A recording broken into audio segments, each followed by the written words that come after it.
Ahoy, crypto pirates! Welcome to your Discourse Syndicate. I'm Captain RG.3, and I can't reach the button. Thanks for hitting the button, bro. Look, I've decided to embrace it, and I got rid of the high chair, and can you hear me?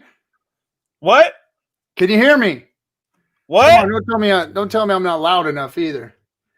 So, anyway, welcome to your Discourse Syndicate. I'm Captain RG.3, and I'm just making sure I embrace the realness of the situation here. So, no, we got you. We got you, Captain. yeah, hold on. We've ordered peg legs. They're on the way. I need 2 of them. All right. Gotcha. Need 2. Need 2. 2. He lost it in a boating. He lost his legs in a boating accident. That's what happened. Oh man, you brutal motherfuckers! You. Good Lord. What's up, bro? Nothing much, man. Shit. Everyone was gloomy over the weekend because of the hex price. And it goes up and and here we go. Now everybody's happy again, huh? Happy again. Strawberries and orgasm in Hexville, you fucking little lily-livered weak ass. So RG, you're telling me that Hex isn't dead? You're telling me it's still alive? That's fucking Did we really get wrecked? Did we? McCormick showed a chart and didn't zoom out. Oh man. Oh, let's see. Oh, they're telling me I can't. He has to be next to me. I can't put him on top. Hey everybody in the chat room. Thanks. Thank you for the lemons and the dime. Thanks for the Diamond Clarkson. Appreciate that. Yeah, it will help. Thanks for the lemons and the ice creams, and I appreciate you guys jumping in and supporting the show. Thank you. Arr. Anyway, strong hands prevail. Yes, they do, David. Yes, they do. Hector the Protector, welcome. So, we're pumping again. Hex is back on the rise, right? Bum. Another one bites the dust. Another one bites the dust. And another one falls, and Hex just keeps rising. Yeah. Those bags explode, man. When you get a little price rise on Hex, you're like, Jesus. I know, oh my God. Hundreds of thousands of dollars. Whew. I got my screen all screwed up now. Let me see if I can fix this a little bit. It looks good to me. How's that? Jesus Christ. Yeah, perfect, RG. Perfect. Here.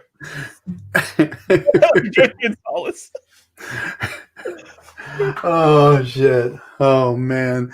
Oh, okay. Okay, here we go. Let's go. Oh, boy. Let's see. What else is going on in Hex today? Did you see any of the tweets going out today by who, sir? By Richard? No, I have not. What has Richard said? Well, he said he was going to go live, so I don't know if he's going live or what. Is Richard going live, everybody? Oh, Richard. Oh, Richard. I was like, who the fuck's Richard? Richard. He's like, I finally decided that I will just plunder the Discourse Syndicate ship, and I will stream every day that they stream. Well, fuck, we're going to stream every day now, sir. I guess so. Let's see. I don't see anything. By the way, this is our episode 70, bro. Oh, this is our 70th episode. Does that mean we get our AAP card today? AAP? You mean ARP? I don't know. Yeah, you don't know. You haven't gotten the damn things in the mail like I have. No. Oh gosh, man. What is that thing? Like insurance or something? Or what? Like I always see people talking about It's like when you're retirement age and they add little benefits to you, and they have like, I don't know, for being a senior type of thing, it's right. They sent me one a couple of years ago, and I was like, fuck you guys, man. I threw it away. But yes, RG3 is AARP eligible, I suppose. I did this year get my first senior discount on our menu. It was kind of low. It was like if you were 52, they gave you the discount. So thanks for the Diamond Hex Monkey. Yes. Cookie Boys. Dave Feeder. Thank you, David. Did everybody catch David's stream? No. Oh, I saw. Was it that today? Or when was it? No, it was yesterday, I believe. I do believe it was yesterday. I did not, but I will retweet it once I see it later. Let me see if I really screwed my camera all up now. Oh, I know what I did. Just for a gag. Let's see if that works. Do you know who else gags on a mic? What's that? Do you know who else gags on mics? Who gags on mics? Are we really going there? We're talking about no. Yeah, I won't dox somebody. I won't dox them. Oh boy. Forget about it. Oh boy. A little inside baseball for you guys. There we go. Man, that I can't fix the bottom of my screen is really bugging me. I found out I had too much light down there, and now I think I got not enough. See? Really? It looks fucking good. Yeah, I know. Only I can see it. I guess. I don't know. All right. So, yeah. So, let me change. I'm gonna leave that. I like 1 million X. Thank you for the fantasy diamond. Thank you. Fantasy. Oh, I'm not down there yet. Okay, you guys ready for this? Suck my fart, bitch. That's a great name. Wow. That's a great name. You guys ready for this pump? I'm about to buy some hacks. Going to pump it big time with this order. Go ahead there, suck my fart. You should help us pump this thing. If anyone else, just buy on Uniswap. That's all I would ask for. David Feeder said he had so much fun. I love talking about Hex all day. Yep. It is fun. RG3 needs a booster. Yeah, Johnny, I need a booster. Why don't you come over here and give me one? Give me a booster. Do they still?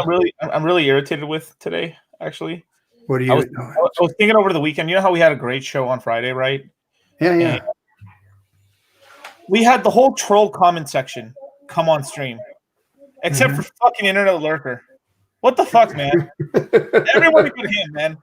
We need to shame this guy for not coming on stream. Yeah. We had them all in here. We had Cookie Boys. We had who else do we have? Oh, we didn't have Mousetrip. Internet Lurker, Mousetrip. We had Children of the Grave was in here, and until Cookie Boys got like half of that bottle of Bombay down him, he was a little quiet. Right. Then he wouldn't shut up, and then Children of the Grave was a lot more quiet than he is in the chat room. That's for damn sure. It's like he got on and froze up. It's like, dude, come on, man. You're like freaking the shit in the chat, Hector, right. Did Hector the Protector? No, he didn't come on either, did he? No, he did not. Those three masters of the chat didn't show up. So no Mousetrip, no Hector the Protector, but and then Motley, fuck, he's always in, so it doesn't matter about him. Motley's Cookie Boy was cool. He was a cool dude, man. Yeah, what the hell is that dude's name? I don't know why I'm having like a brain fart right now. Must not be in there. I guess Children of the Grave. Children of the Grave over there with drinking like a gallon of water on his desk. Yeah, he was making suck noises off of it too. Yeah. Whatever that was supposed to be. Let's see. Boom. Come on now. What is going on with this thing? Oh well. What can you do? What can you do? I'll have to fix it now. I screwed up my camera, but So, any questions today, folks? Anything that we want to talk about? Because we have no guest today. We should have one on Wednesday. I think I got somebody coming on Wednesday. But anything else going on out there? I have pink eye. Do you want my ugly mug on there? What? No. Motley, you can keep your pink eye over there. We don't need it on either. Bro, what's going on? It says it looks like my stream is shorting out. Is it doing the flash thing? Every once in a while it does that flash thing. It's my camera. I was hoping today that there was going to be some like ripping ass deals on cams, but there wasn't. So I'm just gonna have to pull the trigger and get one. I was hoping for today's big cyber deals, but there wasn't. Have you noticed anything? I put the feelies out to see if there was. I want that Sony 6100. I guess that's the cam to get. Right. It's not super expensive. I'll just ask all the OnlyFans girls what they for you. But no tutorials. David Feeder says, I want to talk about Monero is getting tracked, how Monero is getting tracked. Well, I mean, that's always been like the rumor or the known that really Monero's not as secure as they say it is or whatever. But I mean, I don't know what the details on that are or how that even is possible. I always thought it was a security coin and blah, blah, blah.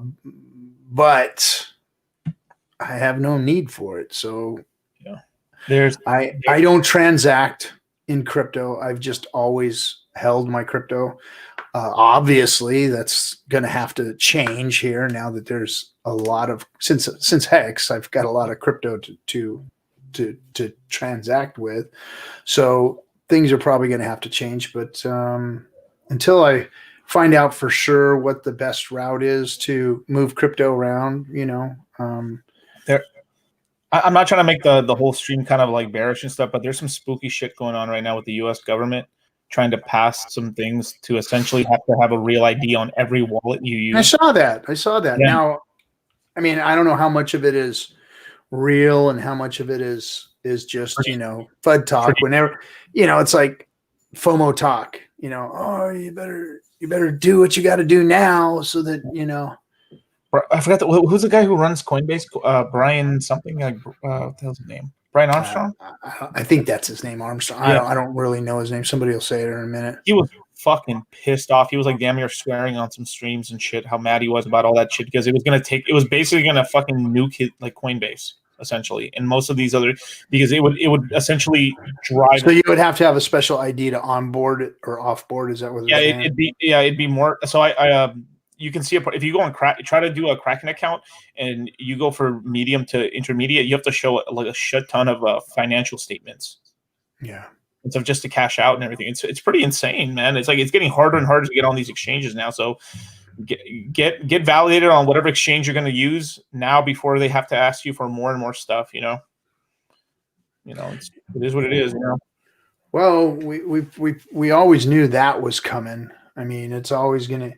They cut it off at the pass by making your back into fiat monitored and measured and everything else.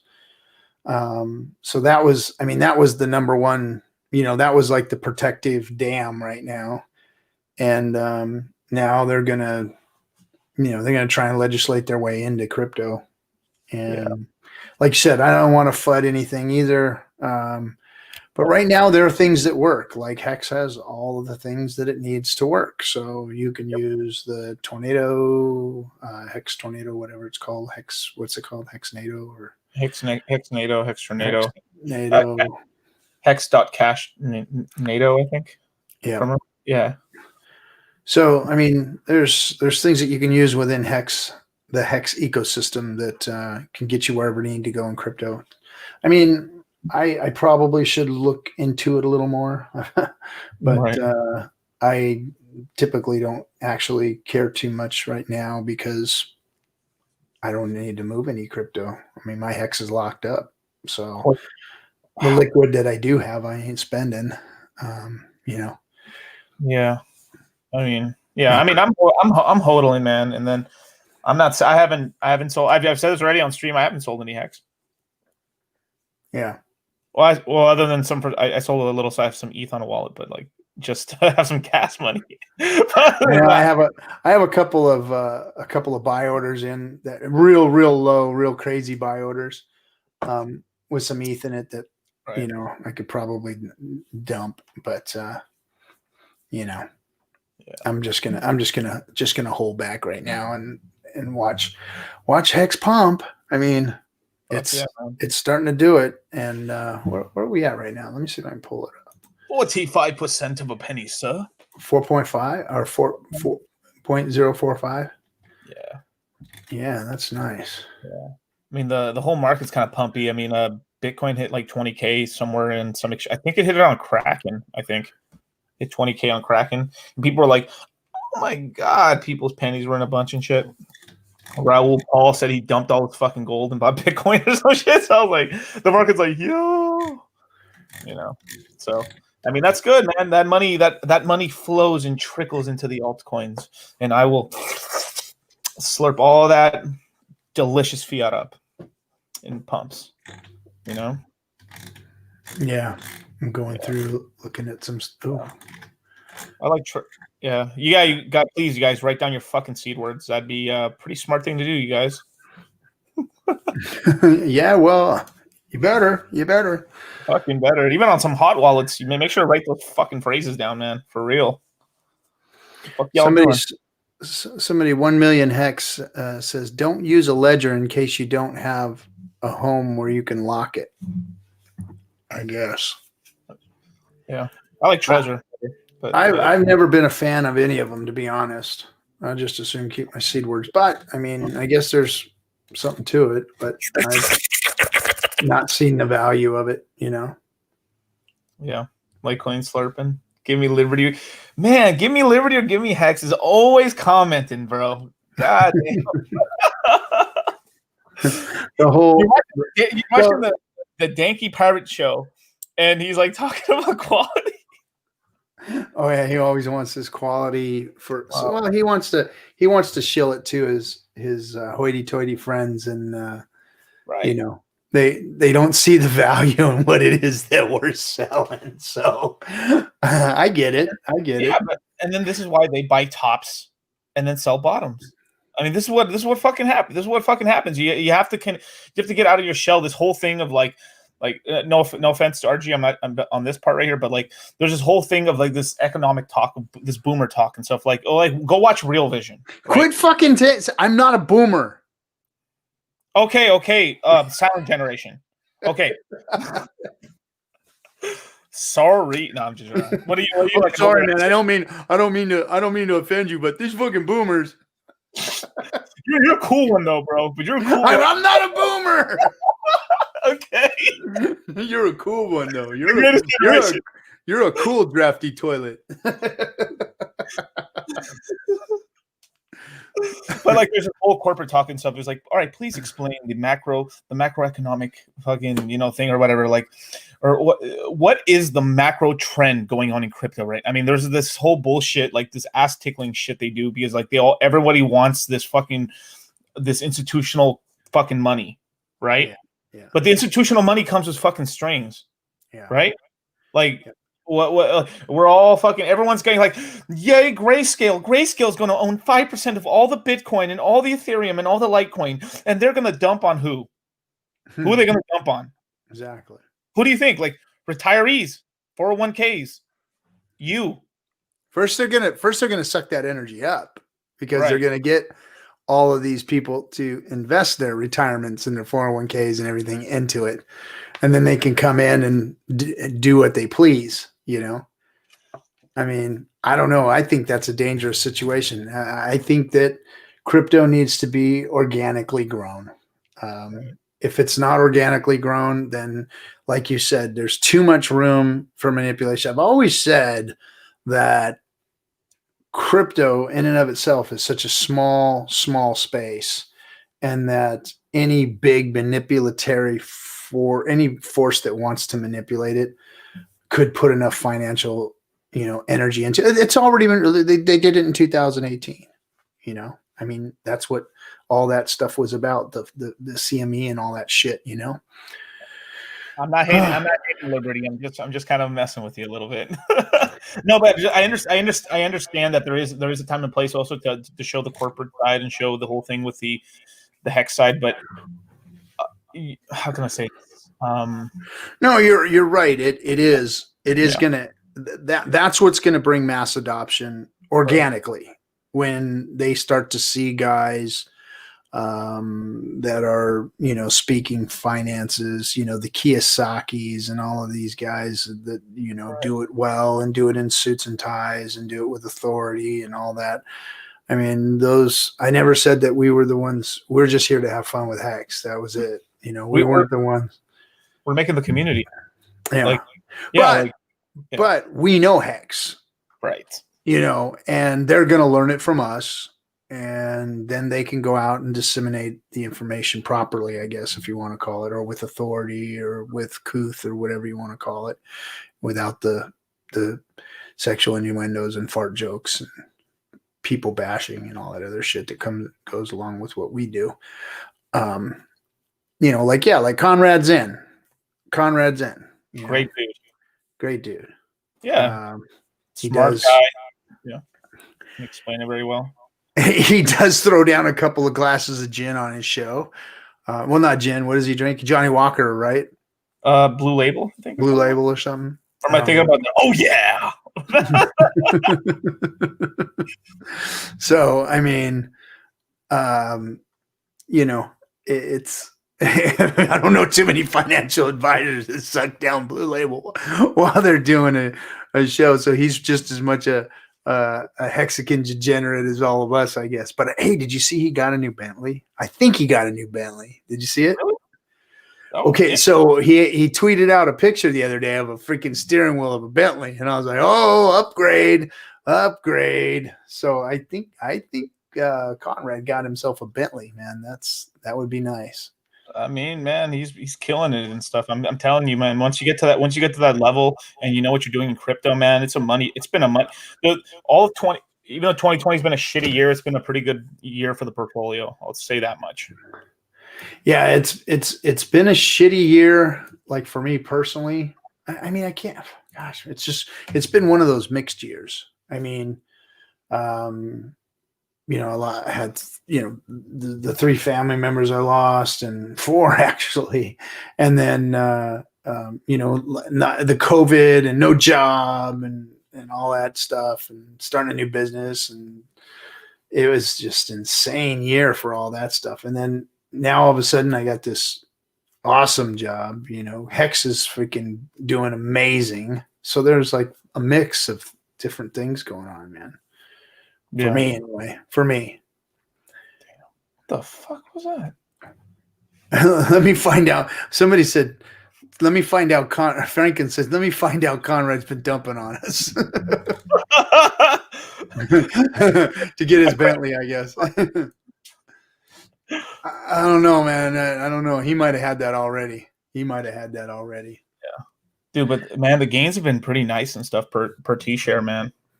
Damn, dude. Wow. You have a 6 day and a 5. We're averaging 5 now, dude. Before we were averaging like 2.5, 3 hex per T-share. Thanks for the diamond there, Clarkson. Yeah, man. A 2x. And if there's less, and here's the beauty too. Let's just say because 40% of the total amount of volume stakes expire in this year, right? Or in 21, I'm sorry. Then if people aren't restaking and they're keeping it liquid, our APY goes up like crazy. Our hex per T-shirt explodes. Like, I mean, I've been restaking. I've been restaking my principal and then some and stuff to go longer, just to get more of these T-shirts and stuff. Because this is the one way. So if you have a 1-year stake coming out, you can restake it up to go 10 years and stuff, and you'll triple the shares. You'll be a little bit under, but you'll still be up in more shares than you actually had originally put into that 1-year stake with the big payday bonus. It's really nice. Yeah, where are we at? T-shares is what, 16,000 still? 16,000 something? I'll check it right now. Give me a second. Bam, bam, bam. I don't have any wallets on this computer. It is at 16,244. It hasn't gone up much. It hasn't gone up a bunch. No, yeah. I actually was looking up a lot of these stake when a lot of stakes come undone. It looks like a lot of people, instead of doing 353 or 351 for the stakes, a lot of people did 365 to get a 1 year stake because they weren't sure. I've been noticing that. I was like, oh, so we actually have a little bit of a lag out right here. So it looks like a lot of stakes come undone probably like third week of December. Starts going kind of ham on stakes coming undone. Let me see here. I'm gonna close my door real quick.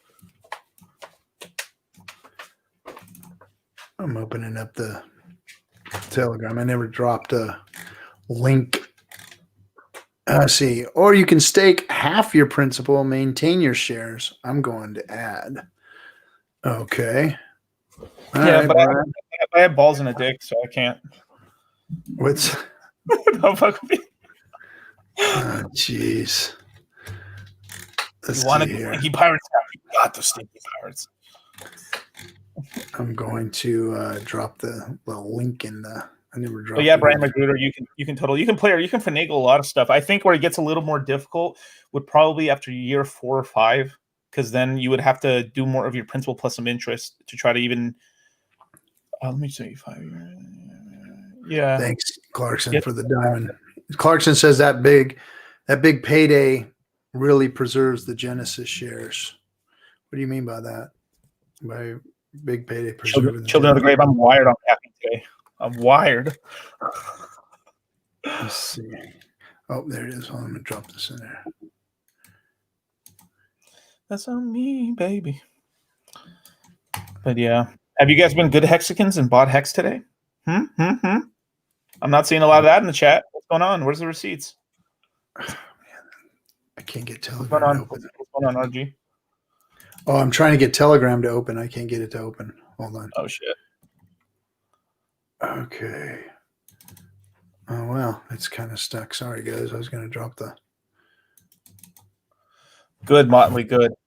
Oh, yeah, for you guys, I'm sorry I couldn't talk about Hex on the last Moon Gang episode. I was going to, but I had to leave for my brother's basically birthday and stuff, so I had to go right away. That's why we ended it early.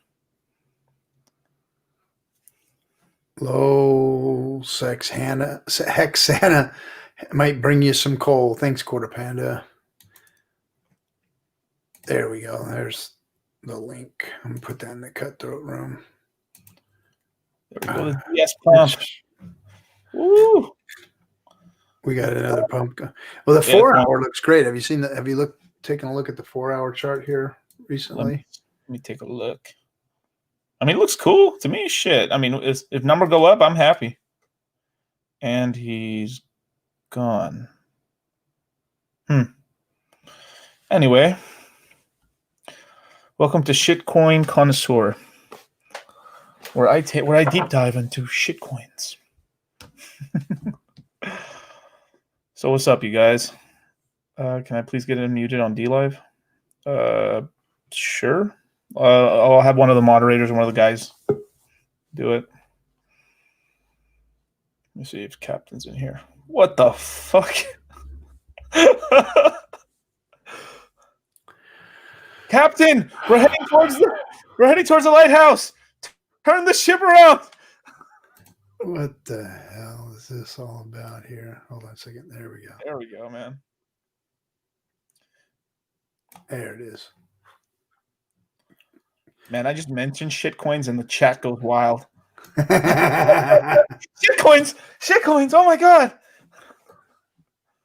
Yeah, we're gonna. There we go. Let's see if I put the chat in. Sorry, guys. I'm messing around with the chat and the Cutthroat room. There we go. I put that in there for him. You know, I was thinking a lot about this today at work, man. But man, we in a year or two, man, we could be really talking about billion shares as your dollar cost averaging. If let's just say Hex is just kind of let's just say somewhere. No, let's not even say 21. Let's just say like somewhere in 2022, like we're just chillaxing at like 5 cents, stagnant. Just chilling at 5 cents. Chilling at 5 cents and everything, dude. Holy snap, dude. That's what is that like? What is that like? $5,000 for 100,000 hex? Jesus Christ! Hey, thanks for the 1 month subs there, David Feeder and Franklin. Oh, Franklin just received one. Franklin, you had David Feeder get you a subscription. God damn you. Anyway, RG3 and coffee together for the good versus evil light show.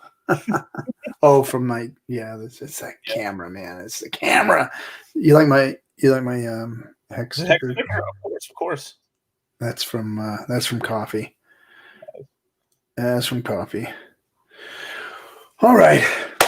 Well, I was hoping we were going to get somebody else to come in here and chit chat, but anybody got?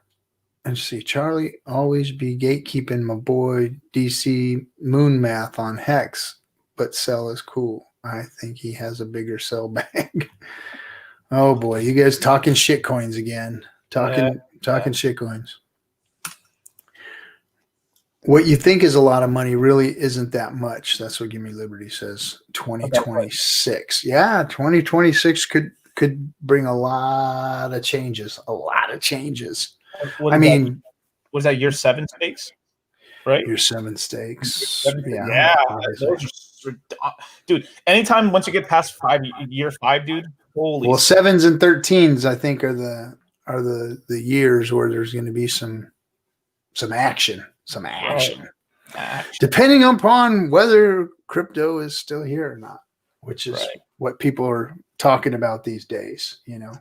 I have heard from a reliable source, Firebun. He was commenting on the Moon Gang show we did yesterday, and he was kind of saying that they're going to have like automatic staking functions for laddering. So you'll be able to take a certain amount of hex, let's say 100,000 or a million hex, and it'll put it into a bunch of stakes for you, and boom. So from there, it may be a cool way. A cool thing we could do for them is like maybe give them a template of what types of stakes people would like to do. Maybe you can go income. Or maybe you just want to go, Well, that's been always part of the plan, right? I mean, didn't they say they were going to put like, staking ladder functions in so that you can say, okay, well, I want the 1 year, or I want the 3 year, or 2 year with 2 million hex, or 1 million hex in 1 year, or 100,000 or whatever it is. I mean, someone have 10 million hex. He's like, I want a little bit of hex coming out every week for 10 years. Okay. And it's done. That'd be freaking cool, man. It would be. It would be really easy to set up ladders and stuff, because it's a pain in the ass setting up those ladders, man. Oh hell yeah, man! Shout out Ryan Lopez. He knows about these ladders. Remember when we were having our first streams and we first saw everyone had ladder envy over Ryan's freaking ladders. Ryan's ladders are pretty, bro. They were pretty. Pretty, man. But goddamn, I wouldn't want to freaking be unstaking those things every day. Shout out my daily stakes, baby. Your daily stakes. I do daily stakes 10 years straight, bro. I'm telling you. I did it. But I chilled out after like a couple months. Then I was like, fuck this. And then I started doing like, monthly and stuff and everything after that, I learned my ways. I wonder what the gas prices are going to end up being for that. Oh, it's an okay amount and stuff, but I mean, the hex is still worth more than the gas fee and everything else on top. Well, I mean, when they come out, you know what I mean? When they come out. Oh, it's okay, baby. Shit, I got it. It's all good, baby. Damn. What did I do? Out here trying out for my ladder's an exercise in 15 years. So okay. Nice. Let's see. Monthly is the minimum sensible laddering. Shadowy Hex Brilliance, of course, we know who that is, says monthly is the minimum sensible laddering interval. I would say so. My ladder is monthly. But I mean, even when you do CDs, people don't really ladder the CDs like that. Versus, I think Hex is the only ones who've done this micro laddering stuff, Yeah. I mean, I like weekly. I mean, shit, weeklies is kind of cool.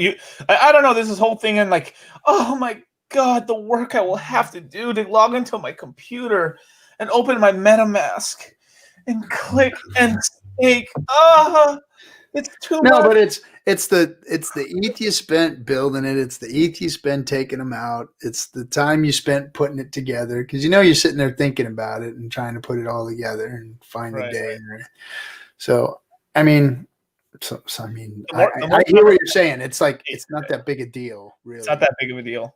It's not. It's not like you're fucking working a 10-hour day out there in the hot sun or some shit. It's like people had this thing in their brain. They're like, but what if I wanted to go on a 3-month camping expedition into the Everglades and my stakes are going to come undone? Like, come on. Yeah. But anyway. No, you know what I have? Yeah. Go ahead. Sorry. No, I was going to tell Franklin. Yeah, he said, y'all get anything for Cyber Monday?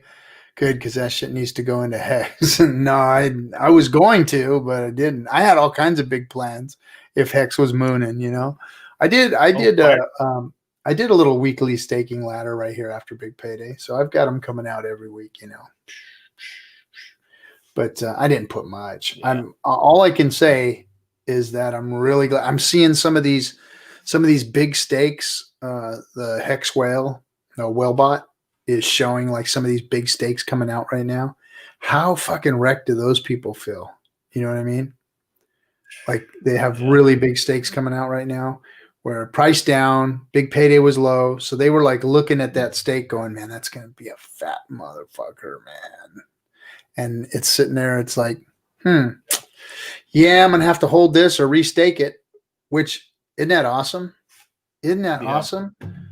Oh, look who it is. It's Johnny Chaos. Should I let him in? He's the one. He's talked more shit on Twitter the last couple of days. Quite a bit. He's just been Mr. freaking.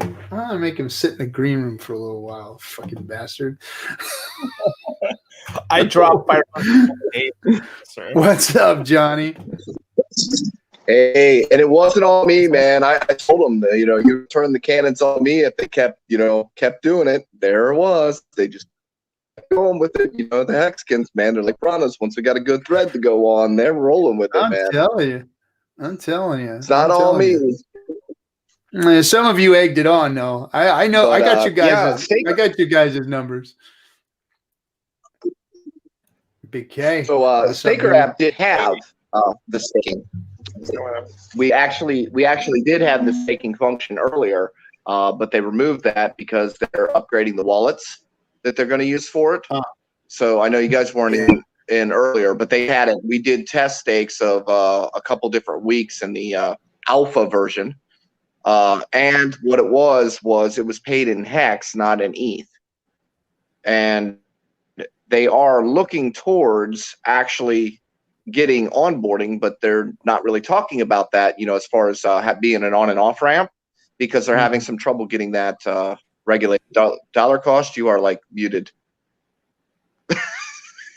DC, you're muted. I guess he's talking to somebody else. Are you talking to us? I guess he's talking to somebody else. Yeah, he must be. But yeah, so they have it. It's just not activated on the current version of Staker. So that's one thing. The other thing is people don't realize that Monarch at any point in time could flip the switch and have direct purchase for Hex right now if they wanted to. It's just a matter of when they decide they're going to flip the switch.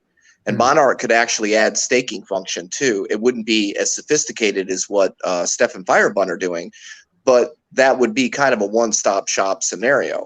So there's a lot of things that could happen that could just really change things epically overnight if some switches get thrown. So, and we've got nothing to do with the haters now. I mean, heck, they're whipping their own asses. So, I mean, what can we do, right? Wow, I know. It's like they just keep wrecking themselves. I don't even know how any of them can show their faces after some of the shit they've shilled and gotten rug pulled on and gotten all their people rug pulled on. I don't get it. What's up, Big K? Oh, just finally back on island time, enjoying myself back in Puerto Rico. Nice. I see you. Is that a hotel or a B&B? No, Airbnb. We got a nice spot up in Caguas, which is like a little mountain town, like probably like a half hour outside of San Juan, and it's like overlooking a nice lake. It's pretty. There's a half court basketball hoop here. It's pretty sick. It's shooting some hoops terribly earlier. But, nice. So you're up in the mountains instead of down at the beach, huh? Yes, yeah, we're spending some of the time up here. It was too nice of a house I saw on Airbnb. I was like, I'll take that one. We'll check that one out. I'll take that but one. I've got some stuff. Yeah. Oh yeah. Well, I'm supposed to be taking a look at some places to rent out or to just real estate stuff over the next week or so. Right. So excited for that. Should be good. Every week we just see Big K just balling more and more every week. He's the guy dumping the hex price. As the weeks progress, bottles of wine will change. That guy stopped selling. He's still got about $1 million worth of hex, which is like 244 million. And he's just stopped. He hasn't sold anything for 5 days. So yeah, as soon as silver outed him, like he sold 3 more 10 million stacks, and then he was like, all right, I'm gonna take a chill here. We got a freaking gatekeeper freaking slowing people down. Freaking silver, man. I legit have some friends of mine that have big bags of hex, and they're like, I don't even want to sell right now. He's like, I'm just trying to stay under the radar. Literally, that's what they're saying. Yeah, I mean, They don't want to get outed by freaking. They don't want to get outed. They're like, you haven't found me out yet. Oh, thank God. Silver's watching you. But if He's silver, watching us but if all. silver has ran your, You better your move that shit under 1,000 or he's going to catch your ass. but if silver has ran your wallet over his stream, then you've got a good wallet, right? Silver, So you can be proud of that. Oh, Ski Cat! he's alive. Nice. He's alive! Ski Cat! I can't dance, Ski Cat. It's horrible when I dance. Cheers. I need sound effects. Woo! Thank you for the ninjet. Yeah. The nin. What do we call it now? The nin. Ski cat, man. The straight up Nin- ski cat. We should just Ninsky. We should just call it a ninja ski. I don't know. It's fucking. We're just calling it the Ski Cat from now on. We just got a Ski Cat. Thank you, Ski Cat, for dropping a ninjet on us. We appreciate you, man. Thank We you, appreciate Vitalik. Unfortunately, Vitalik. that's Vitalik, bro. He watches us. Yo, good job. I think Ski Cat's cooler than Vitalik, man. I don't think he's Vitalik. Watch he is. He comes on stream. Ski Jet. Oh, he calls him Ski Jet. So So we'll call it a Ski Jet. That's what Hexo calls it, a Ski Jet. So it's a Ski Jet. Right on. Thank you, Ski Jet.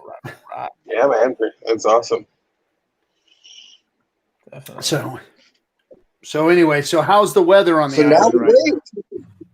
Oh, beautiful, man. It's like I went from Florida to here, so it's not like I was like, but it's it's like 82 here today, but nice, like super breezy and beautiful. Can't complain.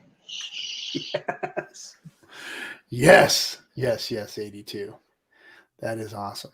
Lemon fight. Oh, lemon fight. Ice Lemon creams, fight. lemons, ice creams, cookie boy. Oh, okay. So maybe I should throw something in the let me put something in the chest for everybody. Start pumping it up. Because now, well, I think are we VPs yet? No, we're not VPs. No, I sent it in, but they haven't given us the VP yet. And same for Joker for some reason. Don't know why. Thanks for all the lemons, guys, and the ice cream. Oh, an ice cream. No, it's a lemon fight. And an ice cream fight. Believe and everyone's equal. Hexagon, Quarter Panda. Thanks, guys. I saw that unwracked, you motherfucker, you. He just sent a short joke in the That's funny for someone on the down under. on the down. Dang, thanks for all the lemons, guys. Lemon fight. Yeah. Oh, no. Oh, I know.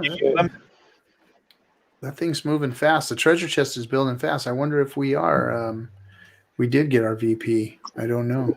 I don't know. Let me see. We're on front page of Dlive right now. That's cool. As Right we should on. As we should be. Let me take a look at this real quick. As we should, exactly, rightfully so. Verified. Oh wow! Wait a minute. No, I applied for it. It's showing me that we have to do all our stuff over again. It's showing we need to stream for 15 hours during the next 30 days, and we need 15 streams over the next 30 days. I don't know why that is. Maybe that's just residual left over because I don't know. Sometimes I don't understand what they're doing over here at the Dlive, but That's Scout. Thank you. Wait, was that another? Oh, never mind. Recently, they don't. Yep, until it recently, I is. don't think Ski they Cat donated another. Holy crap! Another ninja. Another ski jet. Yeah. Ski Cat. Here. Man, dude, thank you. Thanks to all you. You're welcome, and thanks to all you guys. You know what, Ski Cat, you made a lot of Hexicans really happy, and you've done some real good for the community. We appreciate you, bro. We appreciate you. Oh my. Oh my. Oh my. Oh my. Ski jet, another ski jet. Nice. Best wait. What's that, Johnny? What's that say on there? Best cut. Once you hit 1,000 followers and such. At my shirt.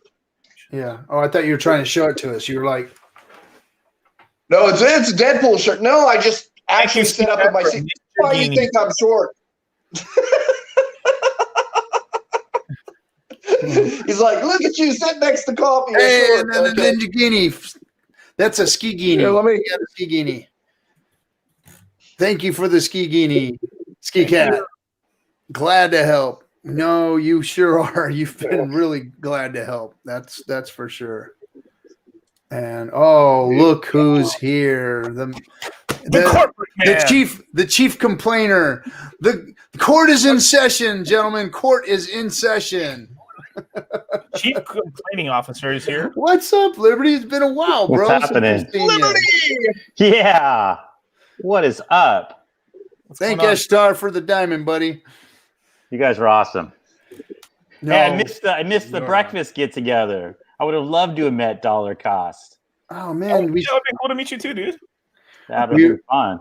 we went out to LA on a what was it, Saturday morning or something like that? Sunday morning. Sunday morning. Yeah. I would have had to cancel my tea time. Oh no. I'm sure For they would have you, let you. I off would have the done. hook. I would have done it for you guys. I would have done it. Okay. We're gonna do another one. We're gonna get a little more organized this time because there's a lot of SoCal guys that want to get together here. That shit was far though, man. That was far from me, man. I drove probably 10 hours. Then you turn around, and went back. I went back. East LA. Yeah, we were out there in Yes, like we're on the Glendale. other side of the state. We're on the other side of the Glendale. Glendale. Yeah, we were out in What's up, Glendale. Cookie Boys? What's up, you guys? Thanks, Navalink. Appreciate the diamond there, bro. Hey, no, we went to this really cool place in Glendale. I mean, we just went to a little breakfast place and had they had pancakes and eggs and steak and eggs and all that stuff. And then we went to this really cool park and just kind of hung out and sat at this park bench yelling and screaming about Hex, and everybody was staring at us like, what the fuck are these guys all excited about, man? It would have been good.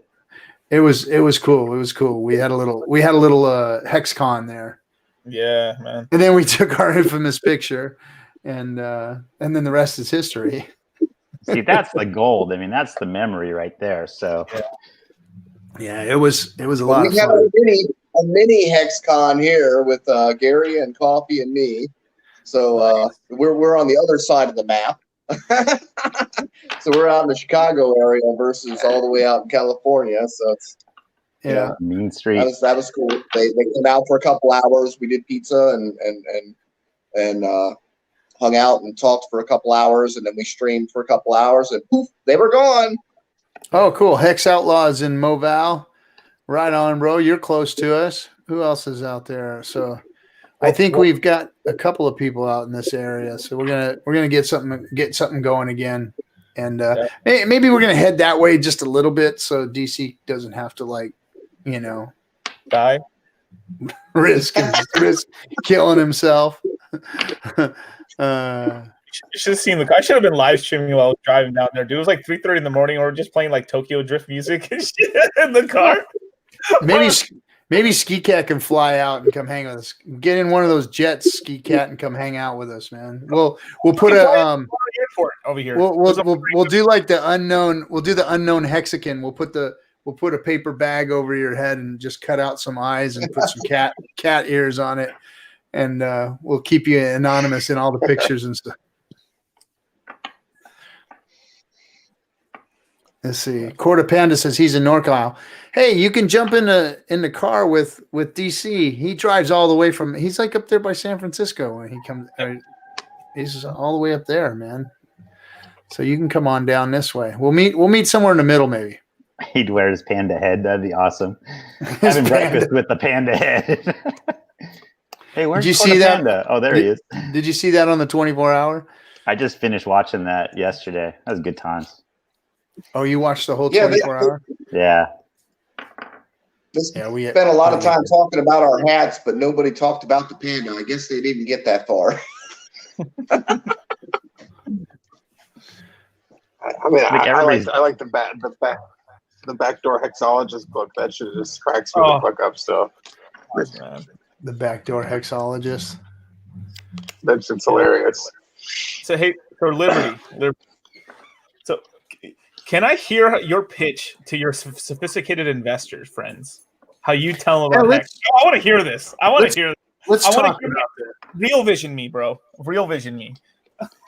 I just have this dumb look on my face when I'm on the tee box that goes, dude, I don't know if I could tell you guys this or not, but I just turned, $20,000 into an X or whatever, right? And then you go, no, I don't want it to. You do the takeaway, right? No, never mind. It's just I can't. It's going to be over your head. And I go, you know what? I don't care enough about you to have to explain it to you. But and then they're like, come on, dude, I want to get into it. I'm like, you know what? It's work. And I actually write this when I email them. I go, this is work. I mean, it's going to take like an hour and a half of your life to set it up. But if you have patience, and I'll send you an email and it'll just say what the steps are. And it's like, step 1, you need ETH. So I recommend this wallet. Step 2, can't buy Hex in that wallet. So you need a second wallet. Step 3, send, it's like. Oh, wait, you don't have Coinbase? Oh, let me. And step 1 over again.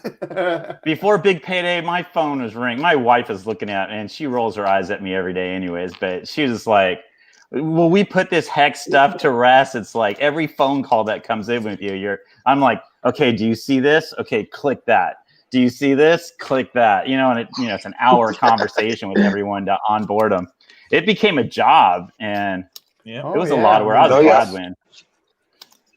So it's fun, but you just keep talking about it. I talk too much, but it's good, I guess. Probably got about 18, 20 guys that got in.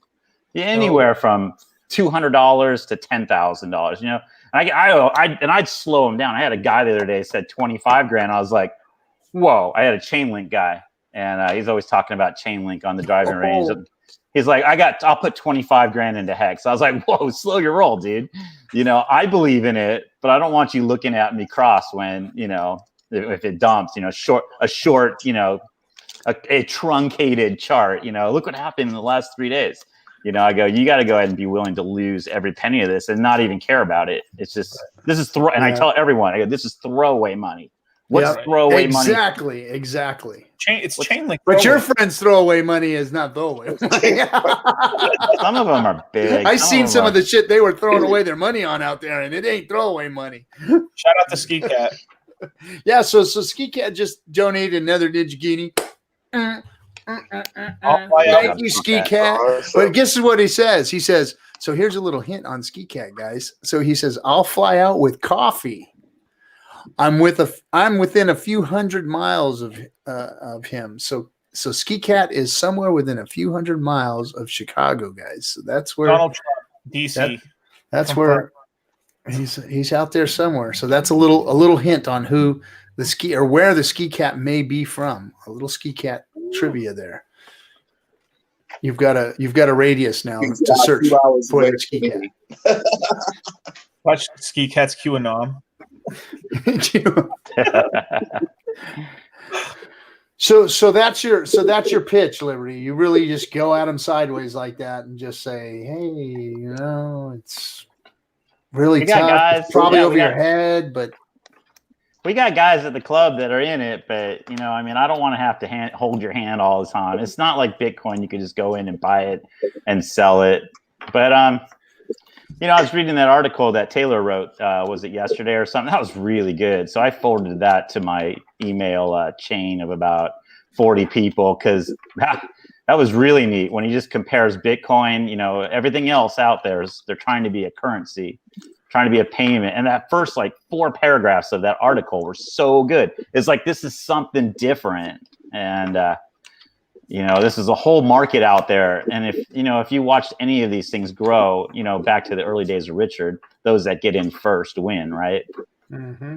I had this old fart guy, really old, one of the godfathers at the club. And every time I'd see him, he'd go, how's that Ponzi going? And this went on for a year, right? How's that Ponzi going? And he'd show off in front of his girlfriend and his, all these other folks in his little circle. And one day I was like, you know what, Bob, real quick, let's describe. Oh, he used to call it a pyramid. That's what it was, a pyramid. And I go, first of all, it's not a pyramid. These are the reasons why. I go, a Ponzi, if you called it a Ponzi, I'd have less of a problem with you. But he'd call it a pyramid all the time. And then whatever it is. So one of the other godfathers wanted to get in, one of the godfathers, and he couldn't figure it out. And I was like, hey, just don't worry about it. But these guys keep looking at me now, and they're like, what's it worth? I go, it's not even a matter of what's it worth. I mean, we doubled or tripled our stack in the last month. So whatever it's worth, even if it's worth the same, it tripled. But if this price goes up 10 times to 5 cents and you just plowed in an extra, another half of your stack, I mean, that's where the real money comes. When you're looking at Staker app and it goes from a number that you're comfortable with to a number you're not comfortable with, then you're like, holy crap, it did what? It was October 31st, right? October 31st was nuts. I had friends calling me, and they're all worth 7 figures. They thought because of big payday, but we were all taking our big payday and multiplying it by 1.5 cents, and everyone's like, "Holy cow, this thing worked!" And that's it'll still work. I mean, It'll still work. Cents, You just gotta wait now. You just gotta wait. I mean, 5 cents is realistic. It's not far off. Yeah, definitely. I mean, we could retest a penny again. Not when we saw it hit a penny, 100%. it went to a penny 5 and that. Like that. Yeah. Like that. So all that energy to get it to a penny, and then it went to a penny 5 within days. I mean, that shows you how fast all of this can move when it does start moving, and that's how it goes. I mean, that's what I watched Verge do that, go from, Satoshi's all the way through, boom, when it hit a penny, boom, it went to, 18 cents. It dropped back down to, 2-3 cents or whatever. But as soon as it went in, it was just within a matter of days, it was up there at 18. I think it tipped 23 cents or something like that. That was back in 17 though. That's on me, babe. The Ponzi thing drives me crazy though, because that is strictly the old investor or new investors paying the old investors. Well, I mean, And everything for that matter is a Ponzi to some degree. Bitcoin is closer to the Ponzi because you have to wait for the price appreciation to sell it to the greater fool. So that argument doesn't really work for Hex, which the contract continues to run regardless of whether there's new users or not, because the Hex contract prints more Hex and it can always pay what it owes. So you're not actually looking for a greater fool. You're looking for the price to maintain and produce more Hex. It's a totally different concept. You're not even, even price appreciation is a bonus. The compounding interest is where the gains really are. Yeah, That's true. it is true. It is true. Well, I mean, for early adopters, it's really true. For people who got in at 1.5 cents, it's not. They're the ones that's right now not happy. And there's a bunch of them. Because people like to buy expensive shit, right? Well, they come back and they're like, "Hey, I'm really smart. I bought Disney, right?" And you're like, "Well, good for you, right? I have Disney too. I sold it at 150. What up, right? We made what 20, 30, 40% on our money. It's like Ponzi or pyramid or whatever you want to call it. If somebody buys something low and sells it high, who wins, right? Me. Keep your Disney, right? It's like, we got in at 0.0000, and then you always stop and go, how many zeros was that? Yeah, 4 zeros and a 545, and now it's 0.005. We just X'd out 2 of those zeros. What does that mean to you? That's 100x. That's 10,000%. Figure it out. Right? I mean, that's the thing. You put those numbers up there. I mean, I'm talking the price of Hex to the USD, right? 0.00000. How many zeros was that? Oh, yeah, that was 4. 0.0000545. Now it's 0.005. There's a dude. There's a trader, like a crypto trader, that was in Hexo's chat today. That was literally, he was like, he'd never heard of Hex and just showed up was listening to us talk about it and was like, I don't believe the gains that you guys are talking about. And I'm like, dog, trust me, that shit's real. And he's like, I can't believe that this like, he was like he's into crypto, knows this shit, but it's still like was just mystified. And he's like, I'm buying some of this shit. Like, there's no denying it. But I mean, people are still going to be in shock. That's for sure. It works with guys that have properties too, right? Guys that own 100, 200 properties.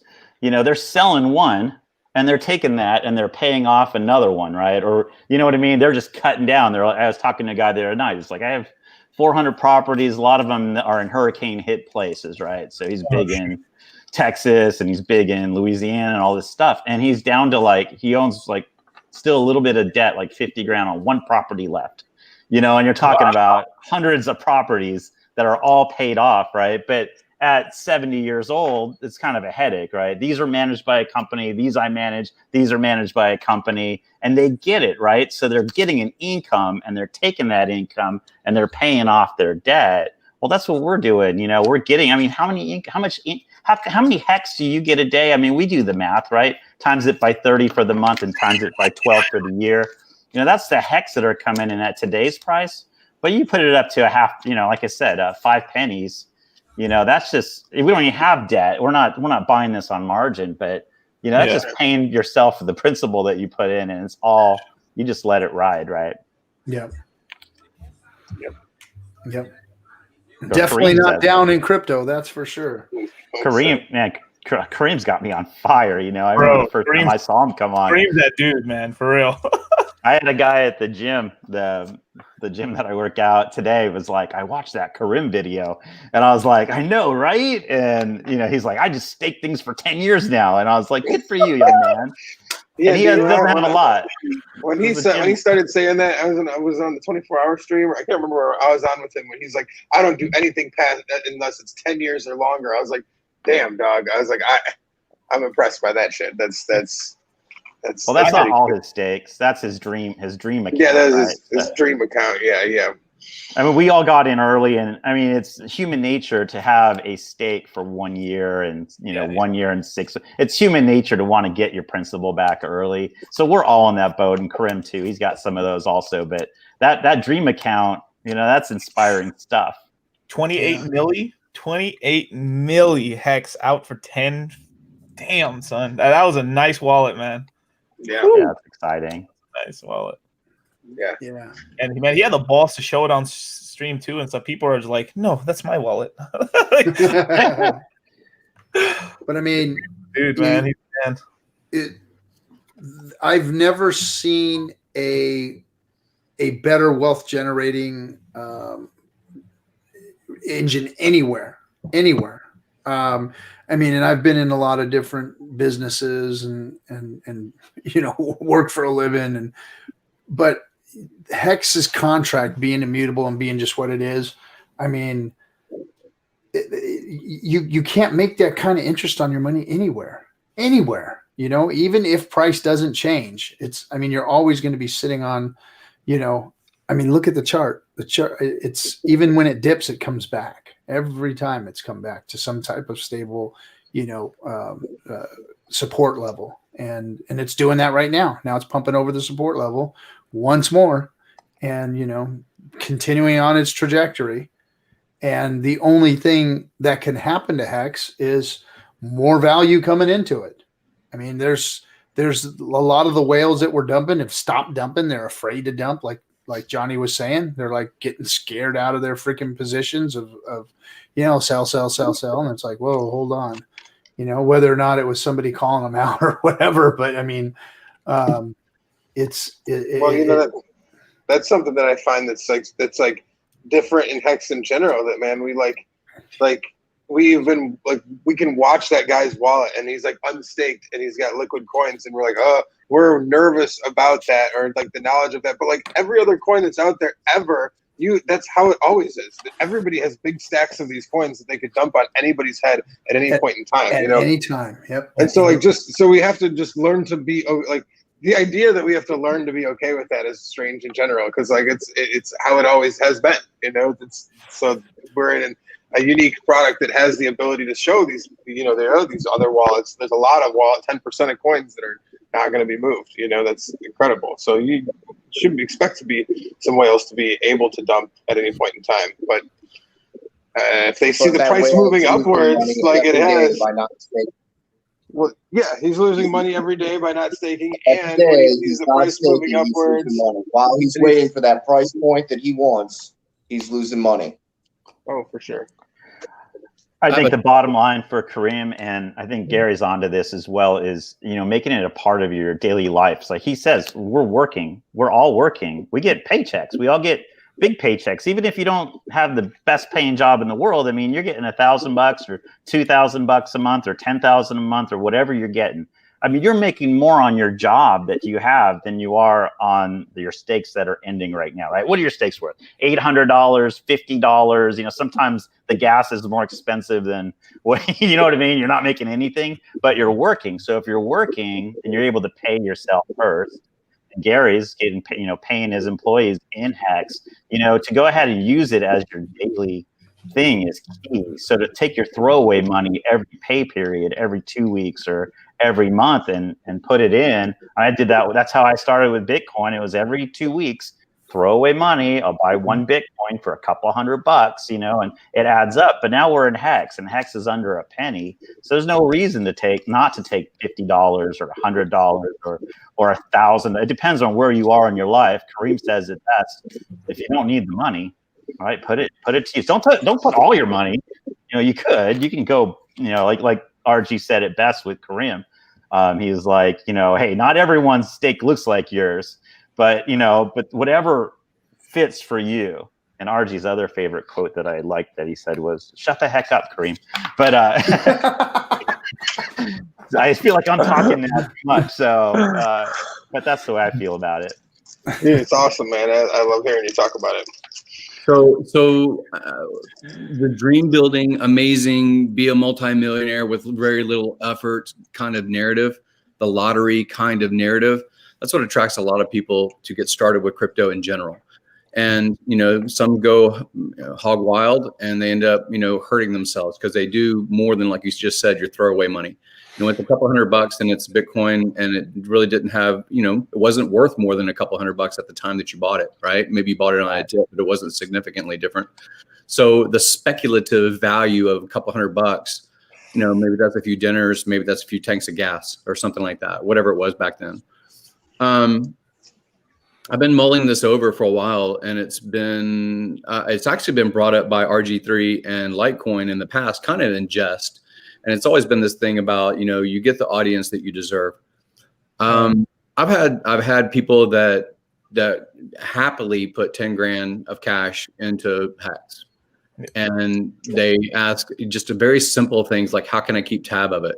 And even on my streams in the past, I put Hex crypto as far as TME, Hex crypto, and they get blown out. They get fucking blown out. Part of it is the noob narrative. Part of it is the asshole fag.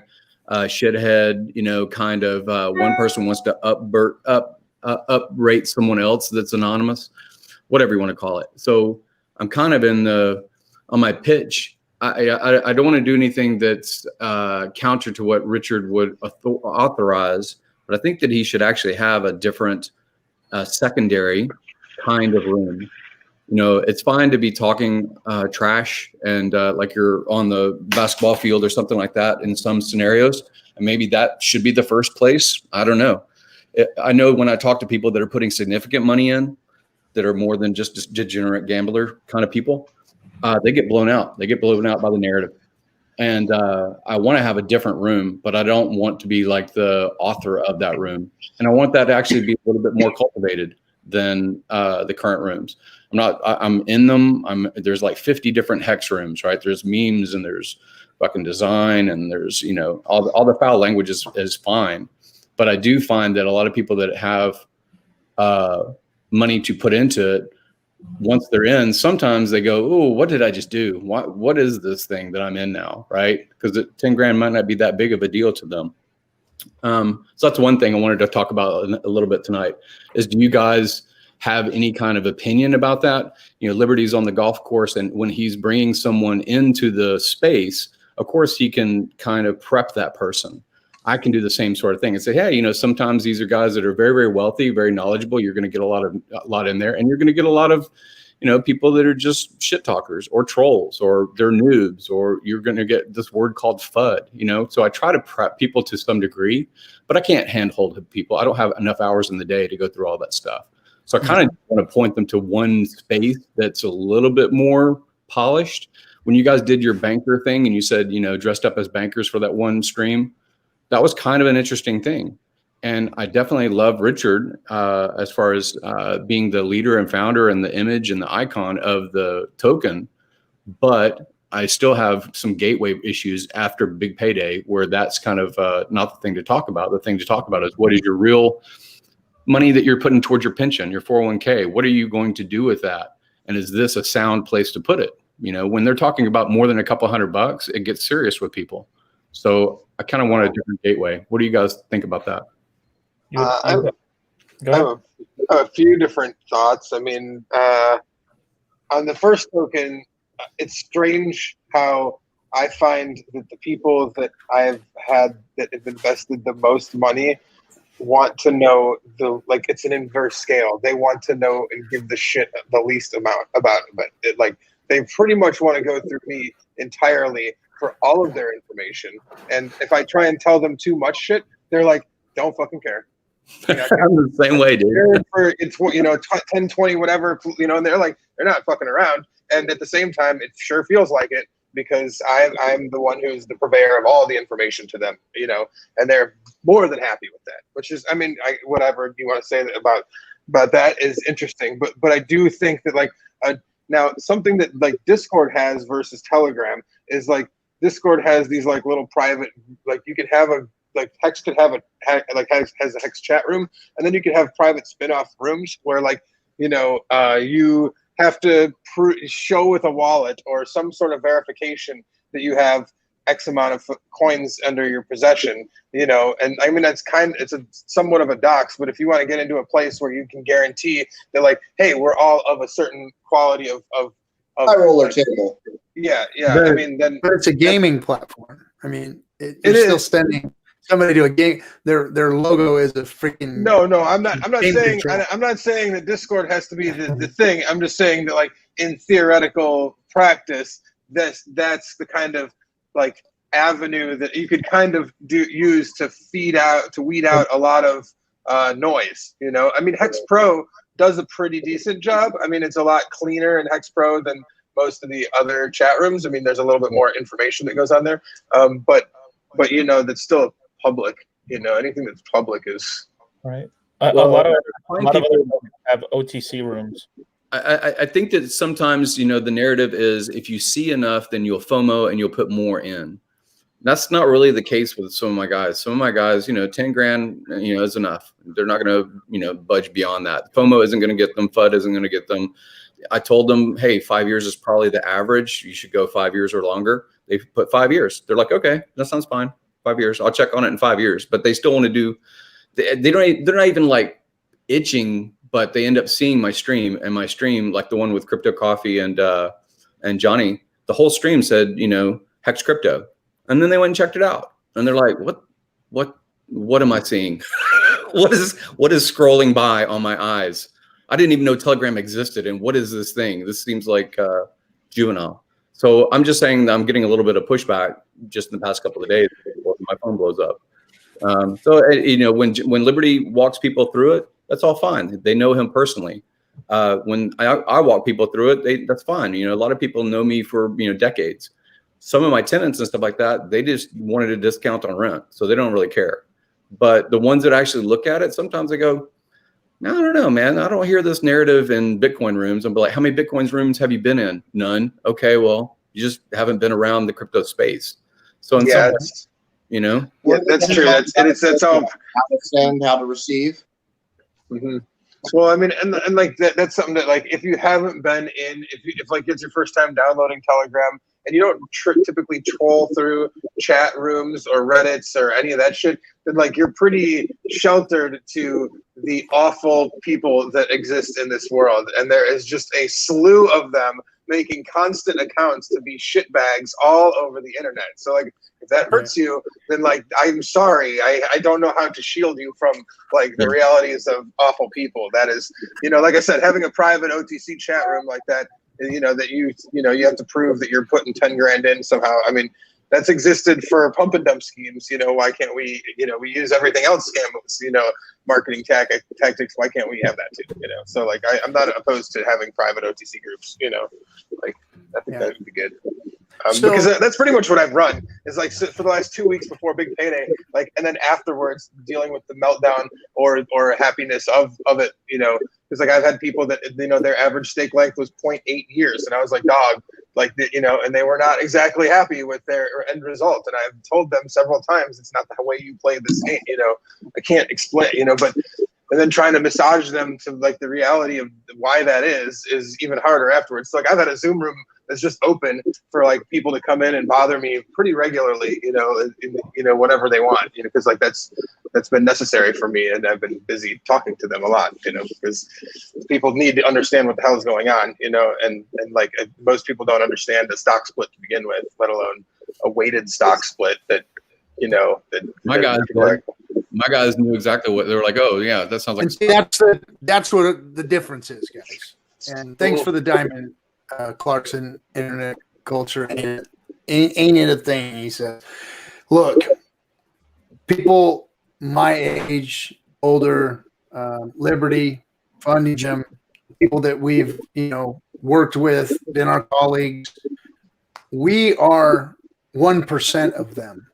They don't roll around in the rooms with the crypto culture like we do.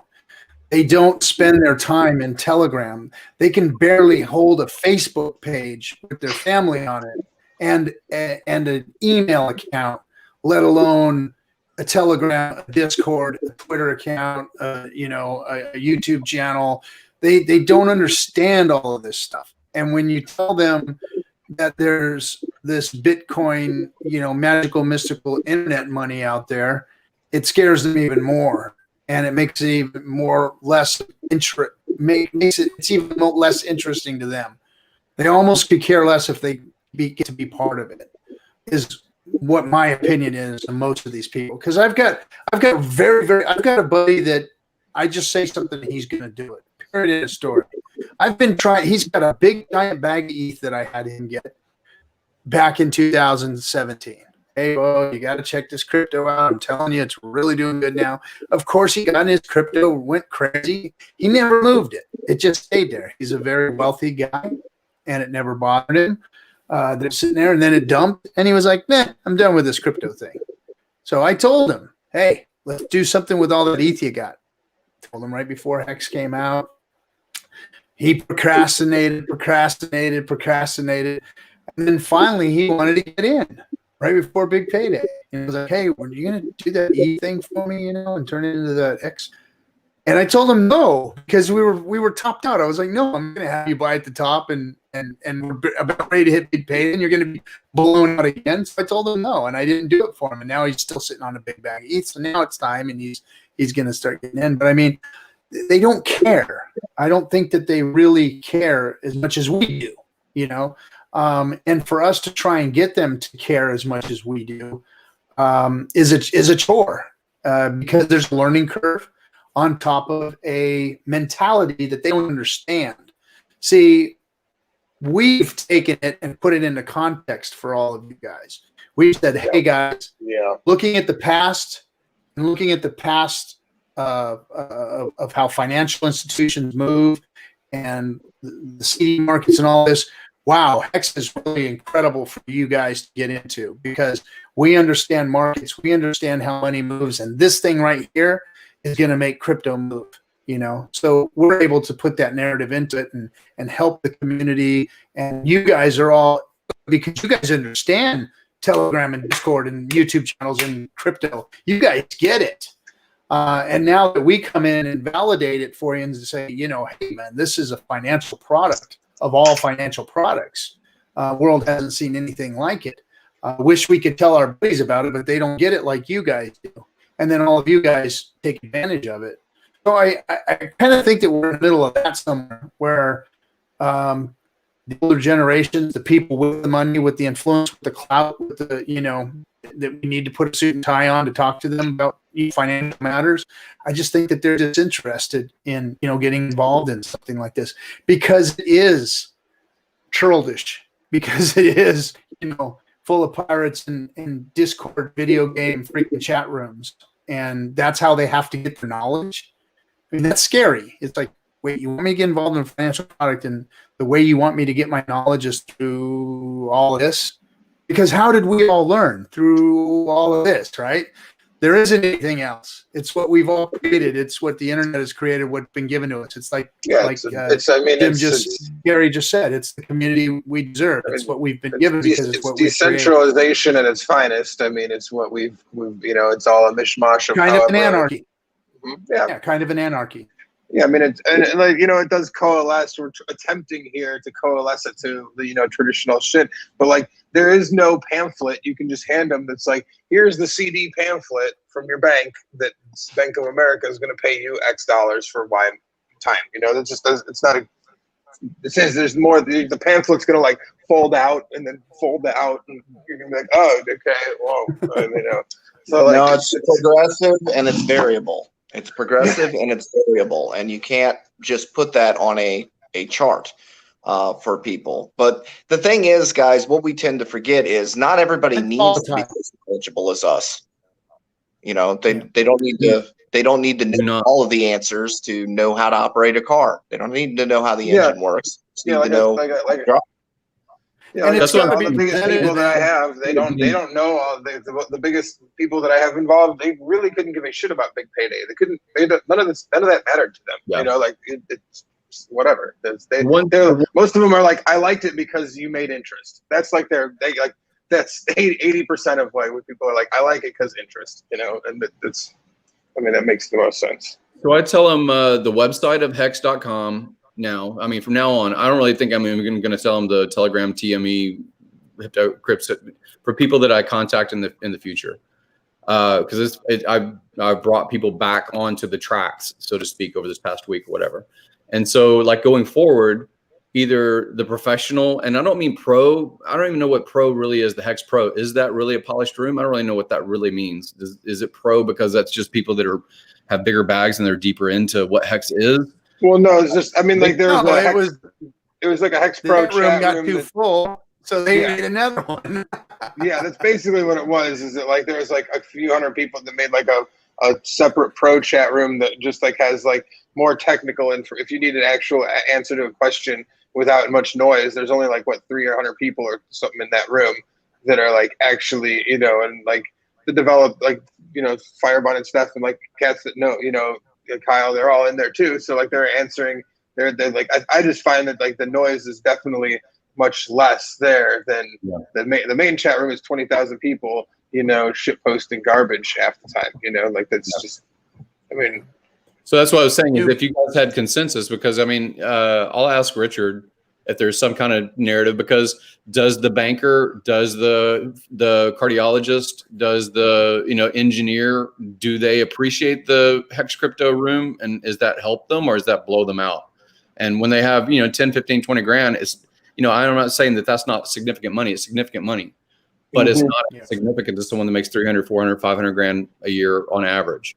So they look at it as, oh, okay, I'm going to stake that for a couple of years. And I just would like a room that is not, I don't know. And it's hard to say, should it be gated? I don't want it really to be gated, but I want to be able to direct people to a room where people aren't, basically,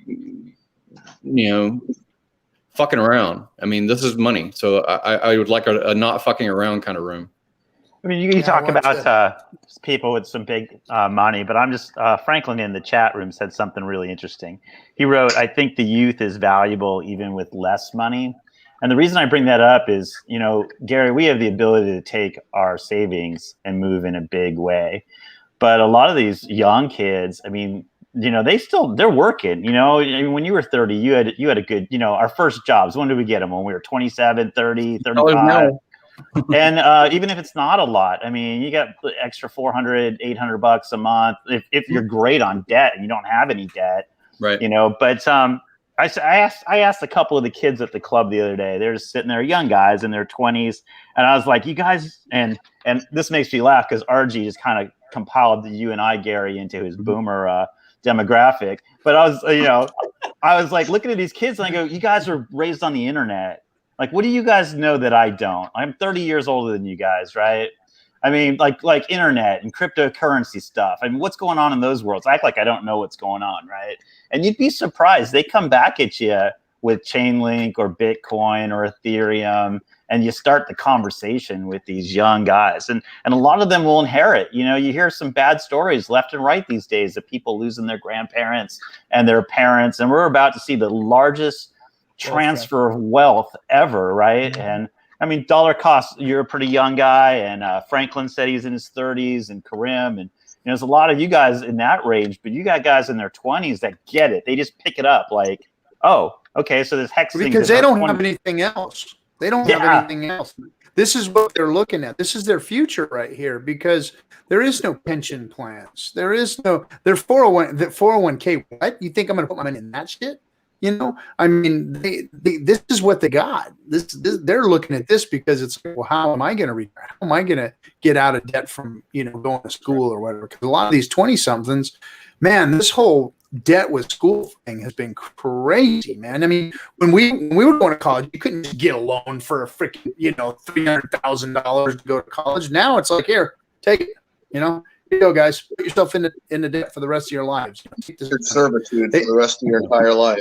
Yeah, I mean, if your family didn't have the money put away, you weren't going to college. Period. End of story. That's the way it was. If your family didn't have the money, you weren't going to college unless you had some kind of magical. That's not entirely true. Lots of people, like, college was a lot cheaper, before too. So like my story, like I have plenty of family members that were not super well off that like worked their way through college. They had summer jobs, community college or something like that. Yeah. No, full college. I mean, regular college. Yeah. It used to be. I think it was like less than 1 year's salary to put your kid through 4 years of school. And it's not that long. The price of university college has gone up insanely high. That's like nobody is going into hundreds of thousands of dollars of debt, even for like become like a doctor. Like my grandpa was like a doctor, and like for him to go to like get through medical school was not that. He was not going $100,000+ in debt to do it. It just wasn't done. Now it's just commonplace for a sports medicine guy to go into $100,000 in debt. You're like, why? Where's that going to come? I know a young audiologist that's almost $500,000 in debt. Yeah. I mean, a young audiologist in her 20s. So probably makes what, $50,000 a year, 45, $50,000 a year, or something. The thing is, when they've gone through all of that school, even when they have that debt, I mean, psychologically, you feel like, now I've arrived. I need to have a nice house and a nice car, and more. Then they get more debt. They've already laid the base. Yeah, that's for sure. I mean, that's how. Oh my God, it's horrible. But they learned how to protest, man. They protest like no one else's business. Oh God, here we go. Those darn hippies. No, goddamn hippies, get off my streets and my lawn. Molotov Cocktail 101. What time's that class See, at? and here's another reason why we can't have anything nice. Hey, thanks, Navalink, for the Ninja Guinea. Appreciate you, bro.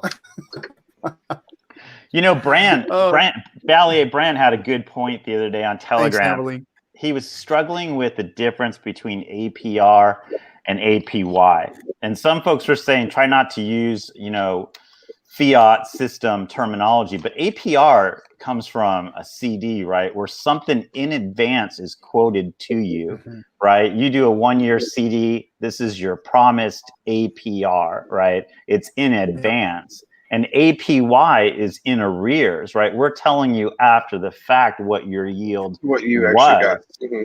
So it's he was struggling with that. I wasn't even sure of the answer. I just took the words apart and I started thinking it through. Like, how would I explain this in my world? But, it brings you back to, this is not a CD. This is not a time deposit, right? This is a variable. This is a variable CD or a variable time deposit with a currency play on the back end, right? With bonuses. Yeah. Well, that's the variable part, right? So there's different ways to make money. Part of it.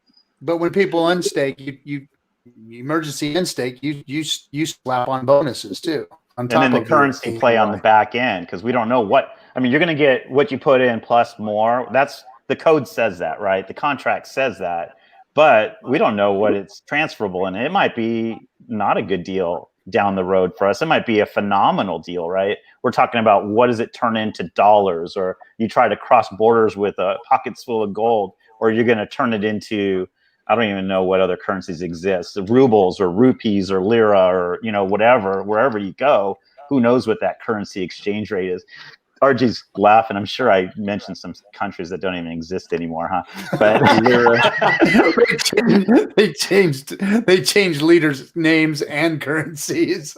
Zamunda dollars. The thing is, like society consensus about what is a valuable thing. A derivative. If you say I've got a stock certificate and it's Sears, you'd be like, well, what the fuck? That company's out of business. Who cares? But for a long time, a Sears certificate would have been worth quite a bit.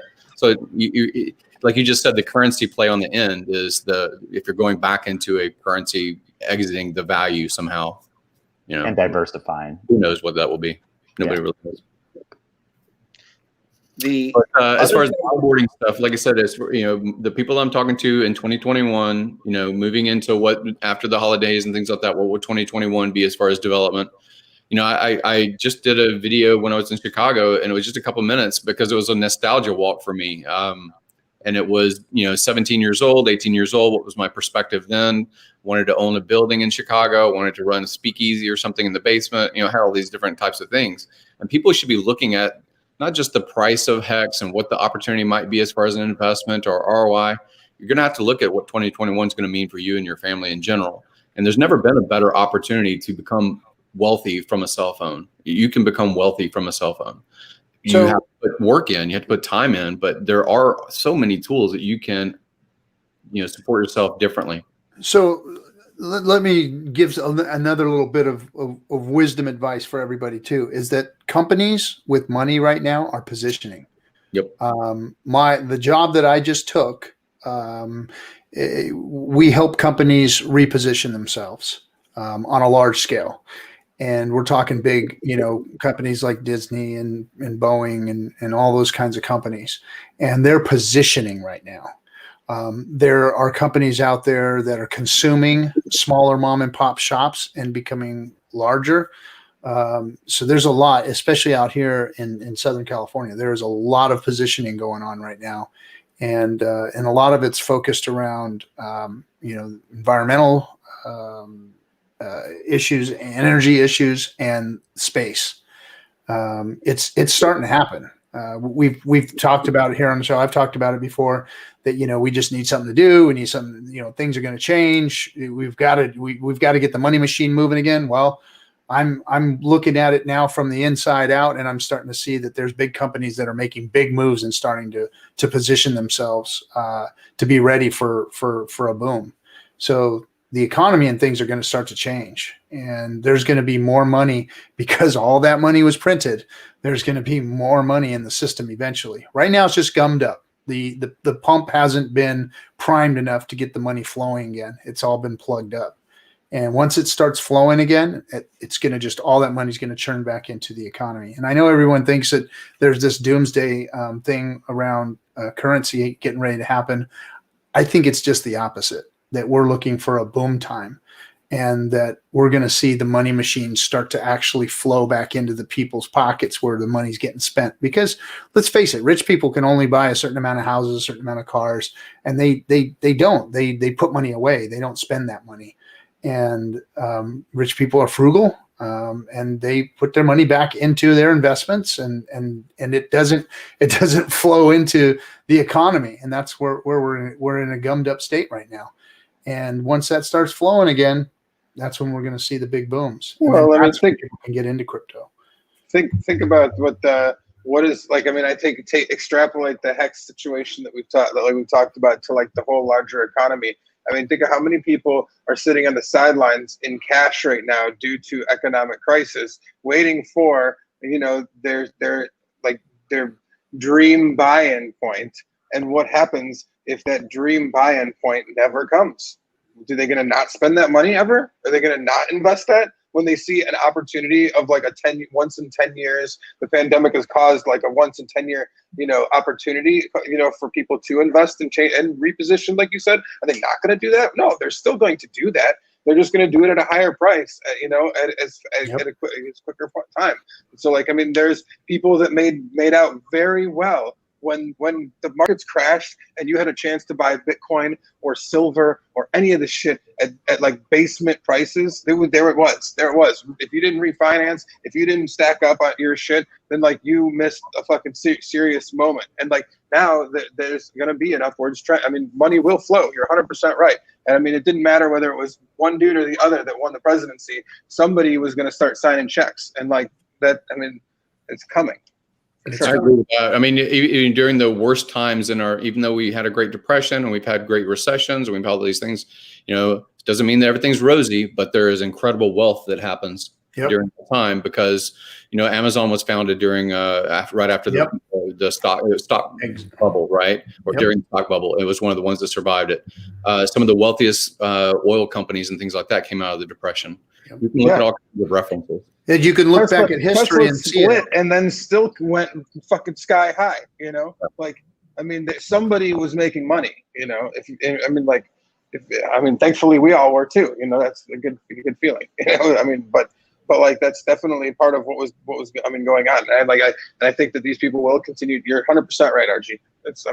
You see it happening. I mean, I feel it too. And just in like the metals sector, Elon has tweeted about it very specifically, like nickel, like lithium ion, that shit is like going, like those metals are like what is considered super valuable will be changing in the near future. And like the things that we are using, like, the precious metals that are super highly inflated in price, rhodium, platinum, palladium, that we use a lot, they also won't be needed for the same manufacturing processes, but like large other types of metals for batteries and shit that we will be using a lot more will be in high demand. So like, there's obviously a room for growth there for somebody to, move on, So I got to bow out. I have a different appointment that I need to keep. I did want to pop on. And if you guys, like I said, if it's people that are known people as like the admins, I want to start a room, but I'm only going to ask Richard, but it's basically going to be for people that are just a little bit more savvy or a little bit more interested in political discourse being by the side and all that stuff. So anyways, I got to bow out. See you guys later. All right, hey, have fun. Tear it up. People that are savvy. None of them in here. None of here. They think they're savvy. Hey, that was pretty funny. You guys, the younger generation made crypto, made the internet. And we either have to adapt to it and accept it. Because see, the problem is people like me, my generation, we want it to be ours. We don't want you guys to be running it. We want it to look like our shit always has looked like. And it's not possible. We don't own the internet. You guys do. The younger generation does.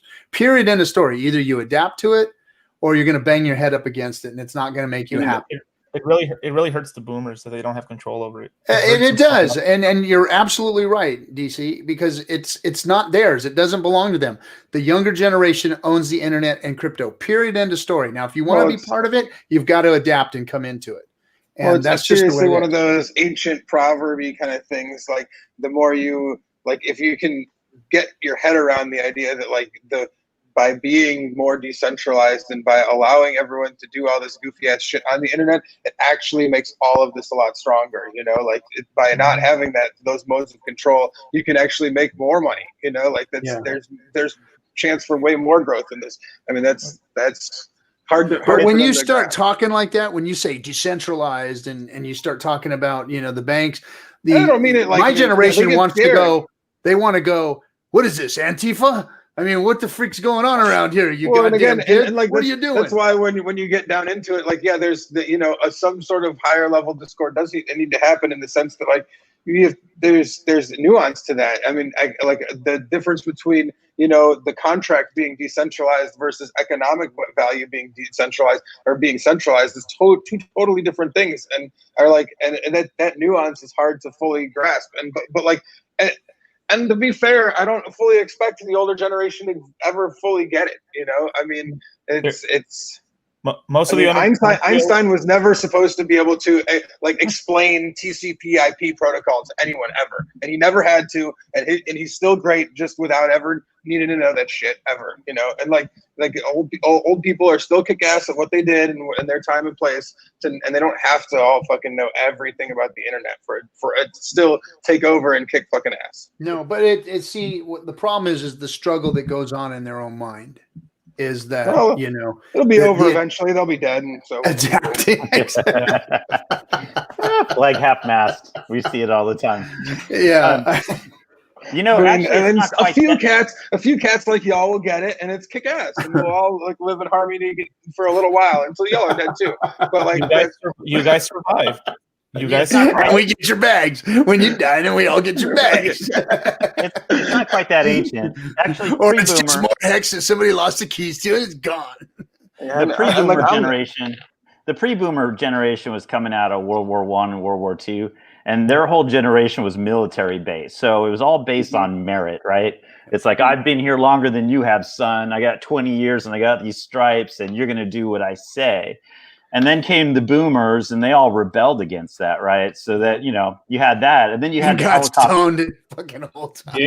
Exactly, right. But you got the helicopter parents of the '80s that wouldn't let their kids bump into anything, right? And when we were a kid, we drank out of the hose and ate the paint on the side of the wall and all that kind of stuff. But now I've heard this is really interesting. If you want a job in a big company and you're in your 20s or 30s, they actually have bring your parents to work day. They have an orientation for the parents of the person that is the new employee for a giant Fortune company, and the parents come in and they find out what their kids are going to be doing and how they're going to. It's strange. There's nothing like that, but they say there's some good things you can do with that, because these kids come in and they want to take over.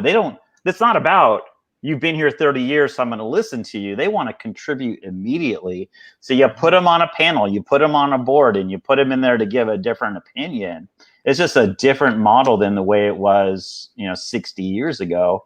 And then, like RG was saying, yeah, and then they get a better education on YouTube than we were getting in college. I mean, they're just a smarter generation, man. They're in the know. You get better education, and you can also warp the shit out of your mind at the same time, on the same platform. Well, yeah, that you guys got that thing going on too. I mean, holy fuck, you guys are the biggest conspiracy theory fucking nut generation I've ever seen in my life.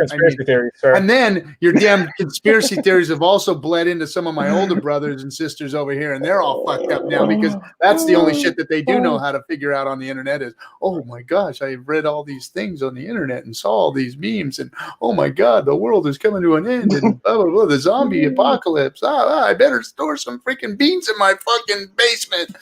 Well, it's funny. I mean, that's been like a RG thing since forever. I mean, RG, I'm only going to tell you this one more time. Regional Occupation Center is not college. What? Metal shop, that wasn't college, dude. I didn't go to any of those either. Did you guys have those? The regional, you had your buddies in high school that were like, "I'm going to Scrock," Southern Yeah. California Regional that shit- Occupation Center. They took it all out when I was in middle school. Literally. Yeah, I was surfing. they had I They have surfed the through the first 3 periods of my whole high school fucking career, man. I was at the beach. think I was And the they last still time I graduated stayed me, get me out of in Wood. there. I bartered my way through high school is really what happened. Yeah. But, but on some real shit, man, why would you even want to work? I mean, I don't even see the fucking point of working for any of those fucking fight. Like, why? Like, what's the fucking, everybody I know who has money owns their own fucking business. Yeah, Like, well, you have an entrepreneurial mind. Here's the thing: is that like everybody- you can't. I mean, I had a buddy that I argued about this with before. That like, man, a lot of people are like they need structure and consistency in their life. I mean, like I didn't understand society why like needs it too. Society needs it too. Man, I had a hard time understanding why like cults exist when I was younger. Like whatever you want to but like, man, there's some people out there that need an 80-hour work week worth of people telling them what the fuck to do so that they don't like ruin their own lives. They Some of them do that too. they still will ruin their own lives. And if there's somebody there telling them what to do for 40 to 80 hours a week, then they are actually productive, reasonable human beings. But Exactly. like you cannot expect the vast majority of people to be reasonable human beings if left to their own devices with their own time. You can. You're great at it. Me too. We can all be entrepreneurial and still get shit done because we're motivated. But like most people suck. It's just how it is. I hate to say it. Or they're just good at their thing, because there are a lot of tradesmen out there that I know that they like doing what they do. But they don't want to have to. But they don't want to have to deal with their insurance and deal with the truck that they have to deal with and pay all the fucking taxes and hire the people. They don't have to deal with all that shit. And they can't. No. They can swing the hammer and like God love them for swinging the hammer. Yeah. And I was talking about this earlier with a friend of mine. We were just saying like people just want a good job and like they want to pay a good paycheck and a shit ton of free time. That's what everyone wants. That's what they want. I mean, like, I get it. Well, of course. I don't fucking see it, but that just seems. I don't know, man. See, but I mean, it's fucking weird. I mean, and like some people, most people want that, and then like I've done that before, and like once I did that and got that and enjoyed it, then like I was like, some people have ambition to do more, and like, all right, well now I think I can run. I can be the one giving the paychecks, and I'm happy to do that, and like that. But not everybody wants to do that. Most people would rather consistency in their lives, honestly. And it's fine. That's fine. It's cool. You got to hire somebody. You got to think it's. Well, that's true. That's true. Yeah. Yeah. You can't all be chiefs. You got to have Indians. I mean, that's just how it. That's how it's all. I mean, I guess that's not a. Is that like that? Like it's not. I guess a 2020 phrasing that we can use anymore. You mean like the Washington football team? Yeah. Sorry, RG. It's all right. You guys go ahead. Clarkson, thank you for the diamond. It's actually a lack of capital for most part. Yeah, and it's a lack of capital and it's a lack of knowledge too, because a lot of people that are the working class people weren't raised with an entrepreneur in the household that taught them how to be an entrepreneur, So in my case, I wasn't raised by entrepreneurs. I became an entrepreneur after the fact because I wanted to learn about how to do it, but I did work for the most of my life. I still work, I still work for the man, I guess you can say. But I mean, I've always had entrepreneurial endeavors on the side in California, you got to have 2 incomes. And I've always been able to keep mama home with the kids, raising my kids for the last, 20 years. But I've had to have a side gig. I've always had to have a hustle on the side in order to have a house and a decent, retirement and cars and, that kind of stuff. So I'd work, 16, 18-hour days and then have something on the side to do when I got home for 3-4 hours a night. So, I mean, That's how I became an entrepreneur. But a lot of people don't have that knowledge Yeah. or the ability to do so. I was lucky that I had mentors that shoved books in my face and said, read Kiyosaki's books, read freaking, Napoleon Hill's books, read all these books, read, learn how to become an entrepreneur, because that's how you put money in your pocket, and I was lucky. Not a lot of my generation has that. Those guys are out there, like you said, swinging a hammer. They just, they just swung the hammer and was glad to get paid, and then, put their little bit in a 401k. So they have no clue of what cryptocurrency is or what it can even do for them. A lot of them don't even know what their 401k does. I've sat down with a lot of guys and said, hey, man, you can change your allotments. You can change the amount you're putting in. You can change where it's going. Hey, man, oil's freaking getting ready to boom and the war's coming. You might want to switch your allotments over to something else, man. And they're like, what do you mean? They didn't know. They just knew that every month or every week some money came out of their paycheck and was going into some kind of savings plan, and then, they don't even know how to use that. So how can we expect them to, understand the intricacies of cryptocurrencies and how to navigate it?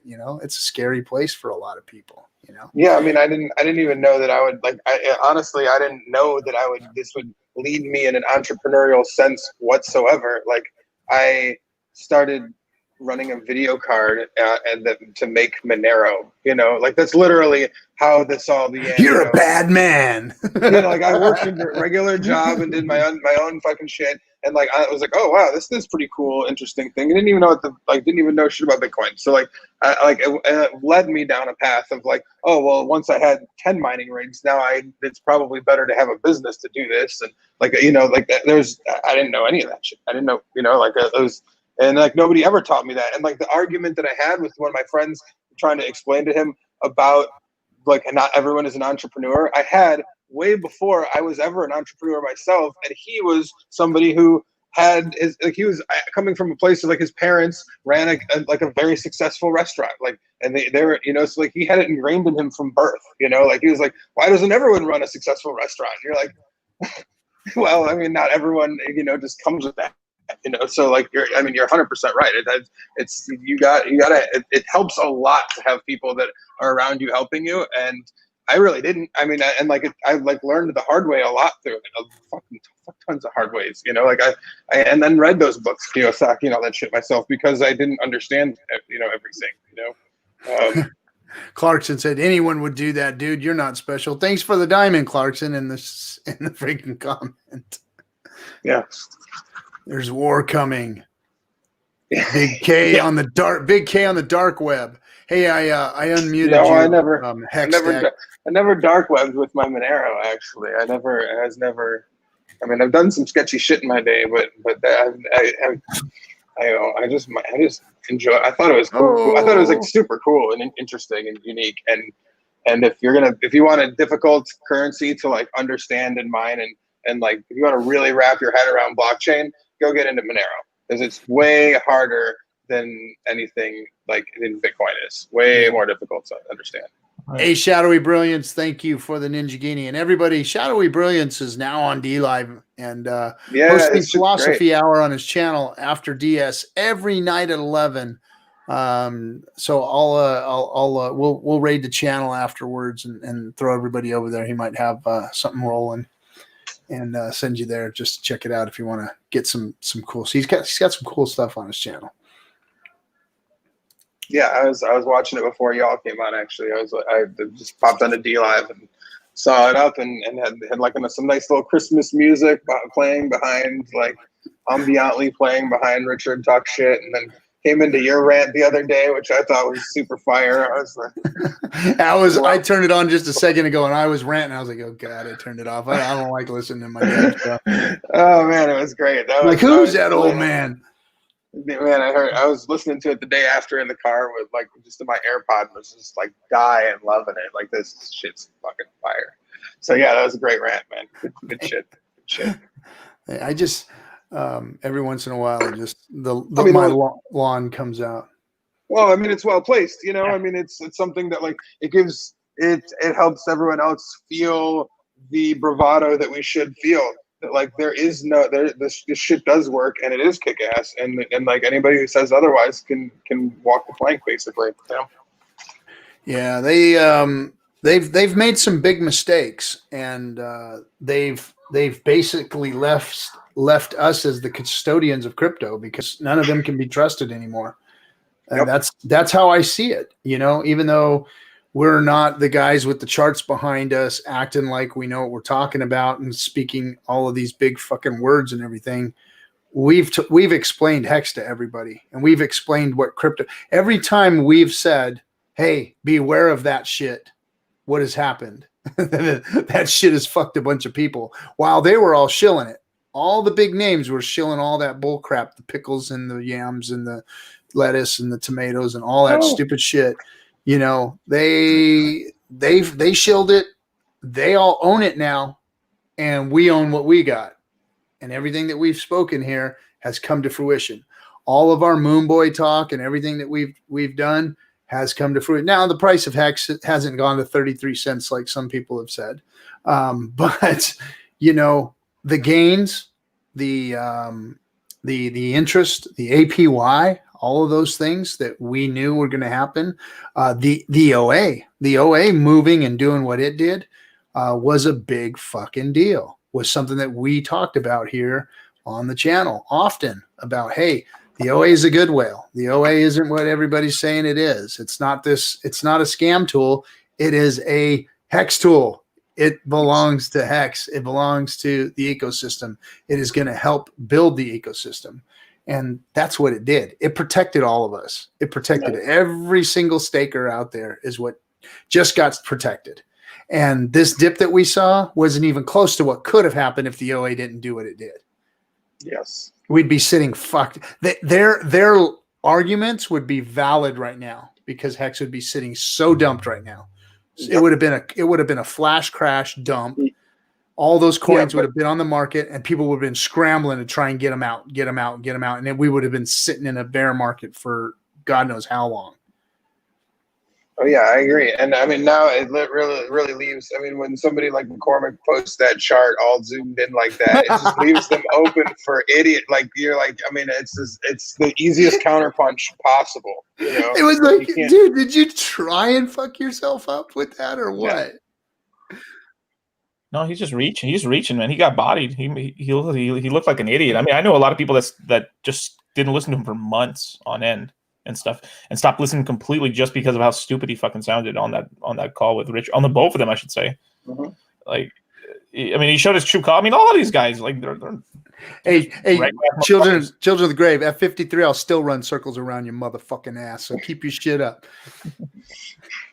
Yeah, you're right. Like dollar cost, man. It's just like there's a lot of them that, I mean, and there's some impressive, like, jaw-droppy shit that, like, even like BitBoy making all that dough and then not saying anything along that ride whatsoever to anybody about it is just like, what the fuck, man? Like, I mean, like it's very, very shady. I mean, you can't take somebody like that seriously when, like, they're watching their wallet increase like many X's, and they're just gonna, like, wait until the end of the year to say anything about it. It's crazy. There's something a friend of mine, Kevin, said, that these people are compromised.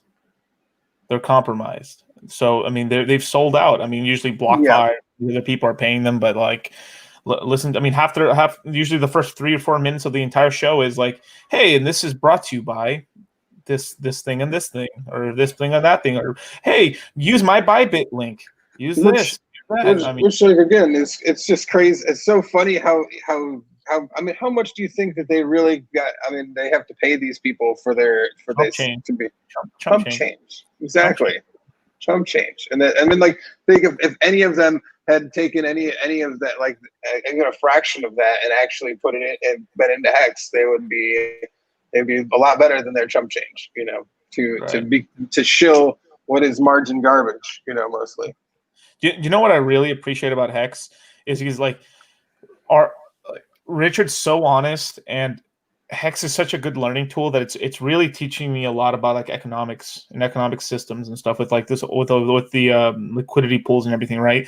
That I'm starting to I mean, I understood the stock market. I understood a lot of the, you know, the macro view and the micro views and stuff, and you know, and that are on these other channels and stuff when they talk about the stock market and like the global, like what's going on with lumber and everything like that. But it's just a bunch of all fuck shit. Like after you've been in Hex, like I can look at the same crypto. I can use crypto lens to look at the other market. It's even more manipulated, even more. They just have more money to dress it up. That's all it is. It's a bunch of bullshit. Like I know half these top trading firms are all trading off of fucking insider info. Like why the fuck are we even like pretending? So like of course it's all insider tips and shit. Like if they're playing around with that fuck, if you got all these fuckwits in crypto and shit doing all this insider trading for like chump change, what do you think these guys who are playing around with billions are gonna do? Billions. Yeah. Billions. Yeah. Like yeah, they make laws to prevent, you know, whatever market manipulation goes on, and like they've made those laws because people were doing it, and then they just do something else to get around that. I mean, it's been the name of the game forever, and then they act like the new shit is now that's the total scam. That's where it's all, you know, it's crypto is where it's all at. You're totally right. It's you learn a lot about how manipulated markets are. I mean, especially in the stocks, that stuff is yeah. Isn't it crazy that it took like Bitcoin and Hex and Ethereum and all this stuff to teach us like, oh, the top 2,000 the top 1,000 wallets control all the wealth in Bitcoin. Then you look on stocks, oh, the top couple it's literally like 150 people control all the entire equity of a company. I mean, literally, or entities, I should say. It's the same. It's even more concentrated in the stock market. And that liquidity doesn't matter. Right. Yeah, and that's what like helping, like Richard helps to distill, like he distills what is crypto actually freaking good for. If there's not a need for censorship resistance, then as soon as he said that, and like I know about databases and like my computer background, I'm like, oh yeah, he's 100% right. Like it's a slow, shitty, awful database that has very little use case except for censorship resistance. Like if you don't need that, there's very little use for this stuff. I mean, it's painful otherwise, you know. I get all that, you know. I mean, so like, but having somebody explain that is super crucial. I mean, and when he talks to somebody with an economic background, you know, there's very little disagreement, you know. I mean, even dudes that like didn't get in like that. He what was it that Dave what was his name? Can't remember. Levine, I think his name. You know, like he didn't get in, and like, but like even when they talk and like they understand business at a reasonable level to get, you know, like there's very little disagreement. You know, but in crypto, people know fuck all, you know, and so they believe. I like Dave. I do too. Yeah. I talked to him for 4 fucking hours about Hex. I talked to him about everything that pumped. I literally if you go back, there's something on Cabana's channel. Me and Dave Eileen talked for 4 fucking hours together, right? Mm-hmm. And I gave him the spiel on Hex, Celsius, all the other stuff. He didn't jump into anything, none of it. Like, and it would be up on either one, whatever I said. It's higher than it is now. You know, I mean, I'm not saying he didn't teach me about Ren or something like that. I'm not saying like there wasn't things like there's like this whole side of like these fundamental analysis guys, like that's something I do. I'm more of a fundamental analysis guy than a technical analysis guy, which is the guys who just kind of read the charts all day and stuff on a crypto project. They don't care about what it does. It's like, oh, they got chicken bones and tea leaves is what they tea leaves. Yeah. Like, so I typically when I go into research into a crypto, I look at the community. That's the most important thing to me, right? Community leader, right? Who's the czar? You know, who's the grand poobah of the community? Are they like here, or are they gone, or like are they really attentive and stuff? And usually when the leader's very attentive and he's doing a lot of videos and stuff, like even though I know people don't like Cardano, but like the reason that fucking token would have died if fucking Charles wasn't fucking doing live streams all the day, like all the time. And Richard's here all the time doing videos and stuff and everything. And of course, I mean, same thing with Machinsky too. You see his ass. I mean, like you see those dudes are very in the forefront, because I mean, you're right that like crypto. Hex has a lot going on with it, but like if you don't know what's going on, then like it all just looks like numbers on it. Like, go to Firebund's site right now and and if you don't know what you're looking at and just to throw a newbie at it, they're gonna be like, what the hell is going on here? and why even care? So then you have somebody like Hexologist that like goes through it daily to like massage everyone very nicely on the regular. Right. Like even when there's a 10% dump, he's like, it's all good, guys, no worries. And like having people like around there to do that, and having the czar around there to be like, hey, it's all good, man, and we're like we're right on track. That makes people feel nice and comfortable. I mean, that's why you have in stock, in like if you're investing in a company, there's stock meetings and shit like that. It's because people want to feel that their investments are being cultivated and cared for. Right. And it's okay if they don't get it. I mean, we've had a 2-year education on this. I mean, Hex made 2020 bearable, right? I mean, I remember trying to claim Bitcoin, right? And that first lot that you did, and you pressed the button and you hoped your Bitcoin was still there, right? I mean, all these, that was going way back, but all these little things, the first time you guys say you FOMO'd on day one, right? And you pressed exit, or the green exit was there and you didn't know what that button did, right? So you're like, exit in the transform lobby, right? And you're like, now what? You're like, I don't want to touch this exit thing because I don't know if it's going to cancel what I just did. I mean, and those were the little things, right? It was like, now it's like we hit exit, where you go in the AA and you enter and you exit and you're like, it's something you do. And then you're trying to explain it to somebody, now pay your gas fee, right? Open your MetaMask wallet, speed it up. I mean, all that we had to learn, every single little one of those little things. And now folks are coming in and it's all laid out for them. Press the calendar icon, right? I remember counting days. All right, calendar. Oh my God. And getting it wrong and then having it off and being annoyed and just being like, God bless it. Yeah, I just staked twice for the same day, right? You're like, it's supposed to end on day 420, not 421. Everything's ruined. So things are getting so much easier, and that's only going to help. I mean, we've come so far, and even Richard says it. It's not where he wants it to be, right? I mean, if it's going to be it's the first year. If this is going to be a 150-year product, right? There's a lot of stuff that still needs to grow, but we've come a long way, and it's fun as heck. And like I said, it made 2020 bearable because that's 2 hours. That's 2 hours a day. It did. For sure, man. For sure. Putting time into this made 2020 halfway decent. Hey, Shadowy Brilliant, thanks for the diamond, bud. Thank you. I want to say something that's in the chat room real quick. Wendy's for Tindies has been laying this out there. If you don't know, there is a fake Hexologist and a fake Richard Hart in Telegram trying to give away tens of billions of dollars of Hex or whatever. It's fake.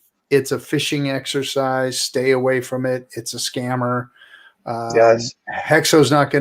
Hexo or Richard is definitely not going to be DMing you guys for no reason whatsoever to tell you that they're giving away something. It just doesn't work that way. So stay away from that shit. Also, that I saw somebody post on Twitter that was like that they got hacked. Like they have a hot wallet on their phone, and they got hacked from a text message that was a UPS like tracking link, like track your package or whatever. I got one of those too. And I got one, literally I saw that message and I was like, look at this shit, and like opened up my phone and I was like, I got this morning, and I never clicked on it because I was like, I don't have no UPS package coming to me. But like, sure as shit, there's definitely a phishing thing going on that they like. However it works, they can take your shit off of your MetaMask if it's on your phone. So like, if you have hardware wallet, I think you're fine. But like, I mean, they will. It says, I got it sitting right here. I just got one today. It says UPS delivery, track here. And if you click the link, do not click that shit. Yeah, if you've got hot wallets and shit on your phone, don't. It's a trap. Well, what it does is it sends you to what looks like a Amazon page, right? It looks like an Amazon page, but you can't do anything with any of the buttons. So it's a fake Amazon page. And then they start asking, it's a phishing deal. They start asking for information and whatnot. Right. Hex solved this. There's a, I think it's from the ledger hack. You remember We're pumping a little bit, huh? I mean, with Hex, it almost gives you a reason in the next 3 years to not ever answer your phone again, or even answer an email ever again. I'm just like blocking everybody. I'm like, I don't care about anybody. You know, anyone trying to scam me or fish me, I'm just like, you know what? I don't need this stuff. I go to work, I get on to Hex, you know, and I do my stuff, and you know, Hex fixes this. Yes. I once accidentally staked 5 hex. Lucky the gas fee was 2 cents pay. So when I was trying to give, who was it that won the 555,000 hex? Everyone was calling me. I was talking to DC. I was talking to Hexo. Everybody was calling me, and I'm trying to send this crypto out. You know, I was trying to send the hex out and get it to everybody. And I sent him his hex, and I said, "No, I got it right here, bro. I sent it to you." He's like, "No, dude, I didn't get anything, man. I swear to you, I didn't get anything." I go back. I look. I sent it to myself. I'm like, fuck. I copied the address and pasted the wrong address. Son of a bitch. So I redid it, and then I did it again, but I didn't send it to myself this time. I skipped putting any hex in there, and I just and boom and send it. So I sent 0 hex to him, and it cost me both times transaction fees for both of those. So it's okay. You mess up on some things, but when it comes to putting your name on the wheel, you got it just perfect.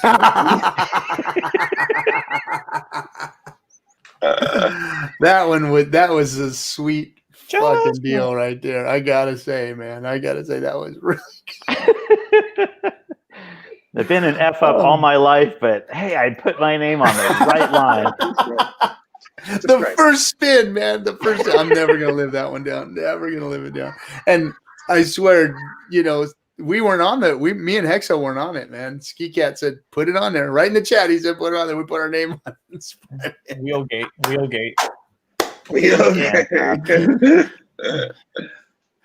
Let's see.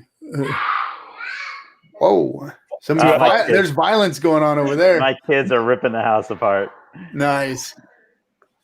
Where's the hex? Where's those keys? Where's the seed words at?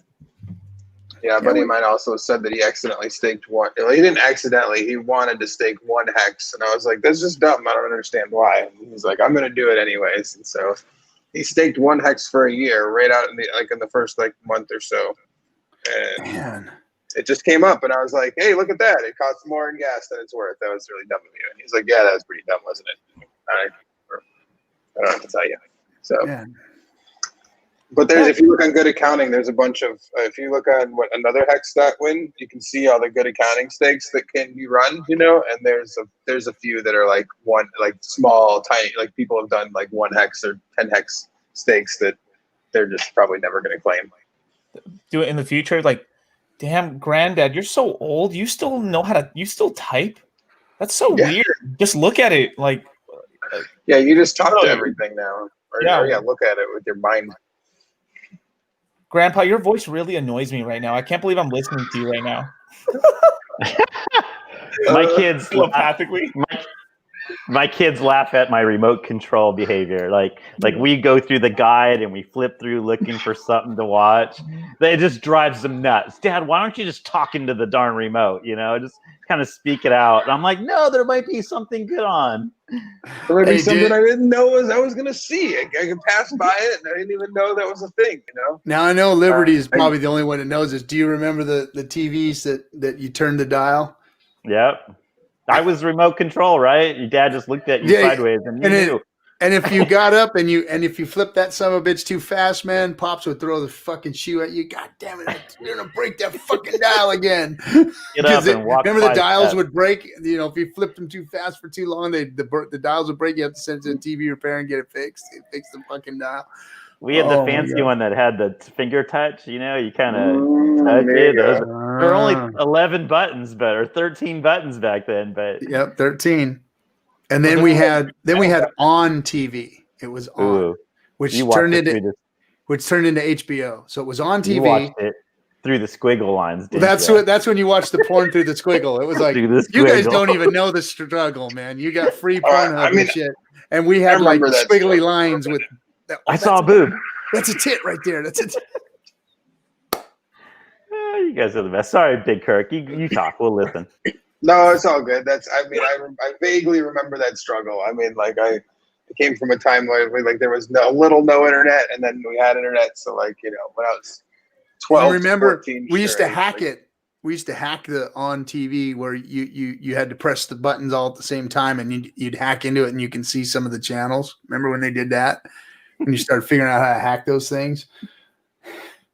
That's my favorite channel, the Squiggly Line channel. The Squiggly Line channel. So what happened to all the dinosaurs on the TV then? What happened to the dinosaurs? It wasn't that. We got a lot of oil around that time when they disappeared. It was still a lot. Still a couple of mastodons left. The dinosaurs were gone already, but there was a couple mastodons and some saber-toothed tigers left. What about the Come on, dollar cost. You know, our culture still does hand-me-down stories, right? From grandma to mom, they do the stories. Come on, kids, gather around the fire. We'll make some tamales and we'll tell some stories of how things used to be.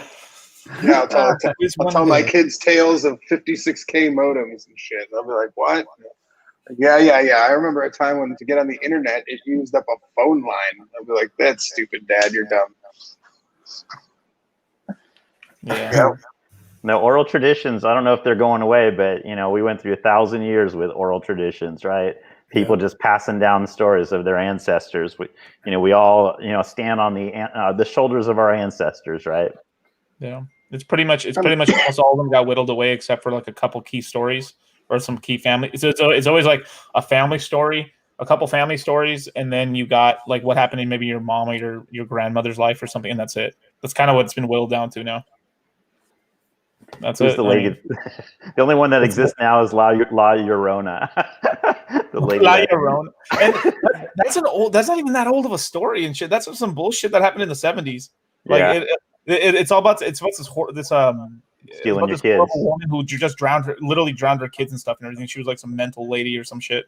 But like people made it like some big thing or some shit. If you don't listen, La Llorona is gonna get you. Yeah, scary stuff. That sounds now it's like scary. that. If you don't put a mask on, La Corona is gonna get you.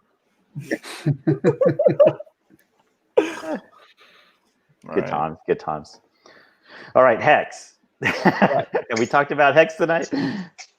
Yeah. I think we're good. Yeah. Everybody here's.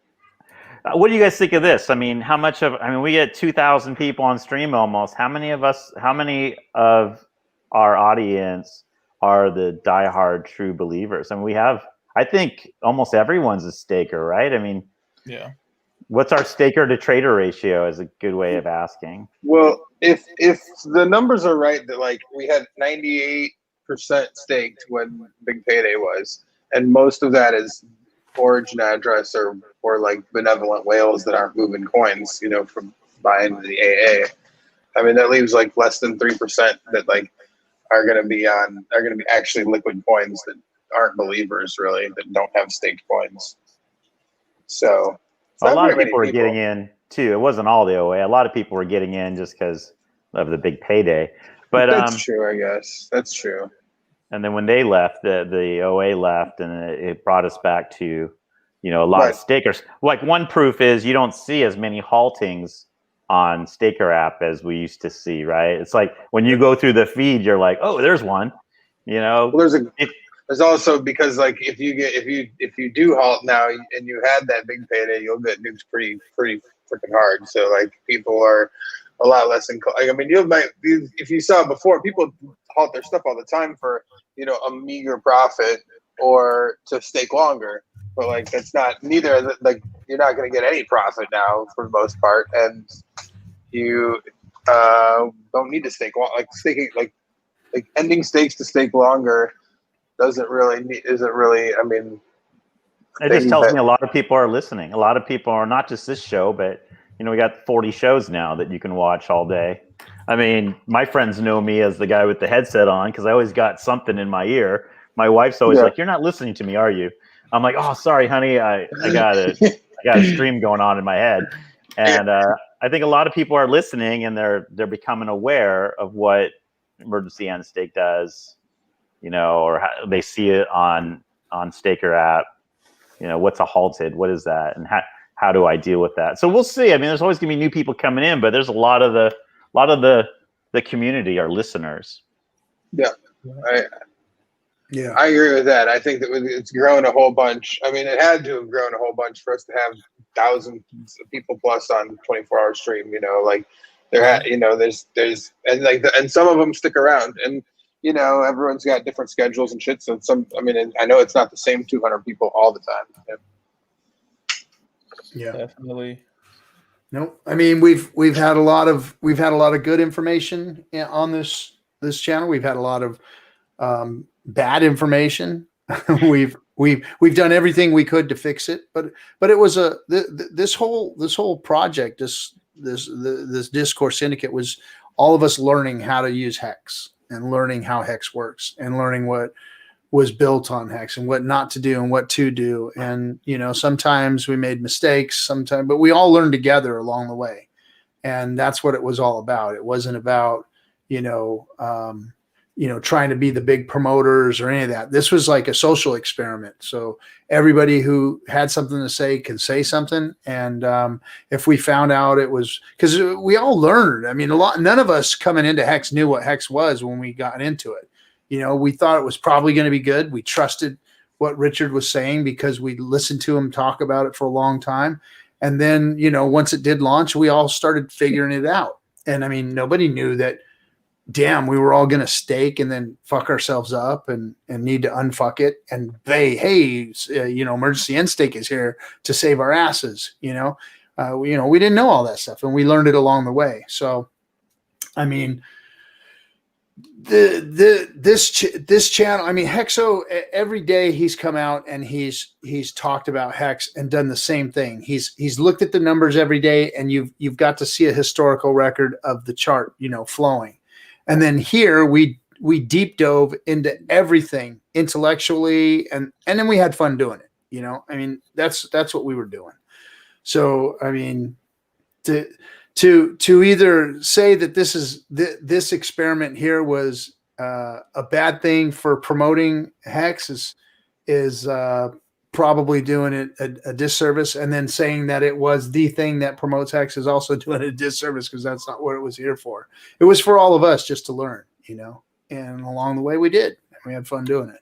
I think it did a lot more than just help people learn too, honestly, RG. I think that like without like the growth of because like the channels grew pretty slowly at first. I mean, Coffee had a channel, y'all had a channel, that was about it after Hexologist. I mean, and then by giving a voice to people to come on and say their piece, I mean, I wouldn't have had a channel and done anything else. I mean, I decided to do some bingo shit because of that, like everyone else has jumped on too. I mean, I doubt that Bran would have a channel. I doubt that lots of other people would have channels if they weren't motivated and and they didn't have a place and a voice to like express themselves to begin with. And like he's even said it, like you feel like when you haven't live streamed before, you feel like, oh my gosh, there's this like giant barrier to entry. And once you jump on a StreamYard, and talk about a coin you give a shit about, you're like, oh wow, this isn't that hard. I feel like I can do this more often, and I might have something to say. Some cats don't. Some people have come on and said their piece and just shit talk in the chat room, and that's kick ass too. I mean, but I think it's been super awesome to see there wouldn't be all the content that there is if it wasn't for y'all having the motivation to do it regularly and give people a voice to do it themselves too. Yeah, and that's been the thing is consistency. Thanks, though. I mean, it does. It means a lot to be part of helping grow the community. I mean, we, like I said, we weren't trying to educate the man. We were just getting everybody a platform, and a lot of, like you said, a lot of channels have come out of this channel. Like everybody who has their own channel has been on here. I mean, we've had everybody on here from Richard to Conrad to, you name it. Anybody who's in Hex has come through our door and right back out and started their own shit. Like, fuck, man, if these guys can fucking do it, I can do it. That's for goddamn sure, and that's what it's been. That's what it's all about, man. I mean, it's made us all a lot stronger because of it, like that. Because like Dollar Cost said, like, that's what you're looking for, is you want a good community, and and there is one here. There's a real community of people that actually want to be talking about this regularly. They compete for space. Like, I mean, it was cool to see people compete at the 24-hour, like want to be like at the end. At first, like not having the list like filled was like, oh, bummer. But then like at the end, everybody wanting in is awesome. You know, like that's what I mean. That is cool to see that people really care about this stuff, and it can take us a lot far, you know, pretty far. It can take us pretty far. It was great. Every time RG or every time Hexo asked, what's his name, to go ahead and get off the stream, he would have this look on. What's his name? Oh, I already forgot his name. Who's our new math genius? Kareem.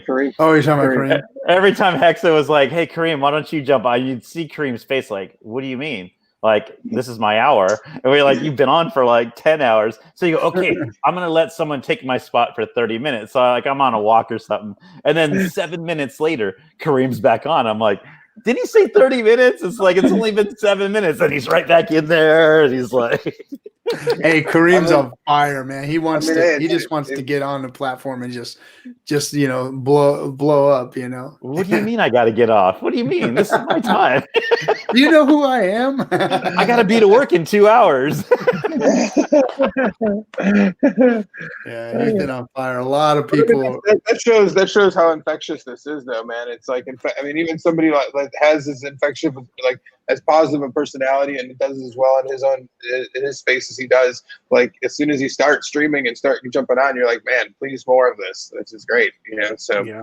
It's awesome to see, and like, you know, good for the future because you know, we've done a lot, you know, over the past, you know, 10, 11 months or so, but that, you know, having new, you know, faces that are as energized as they are is awesome. You know, that's even better, you know?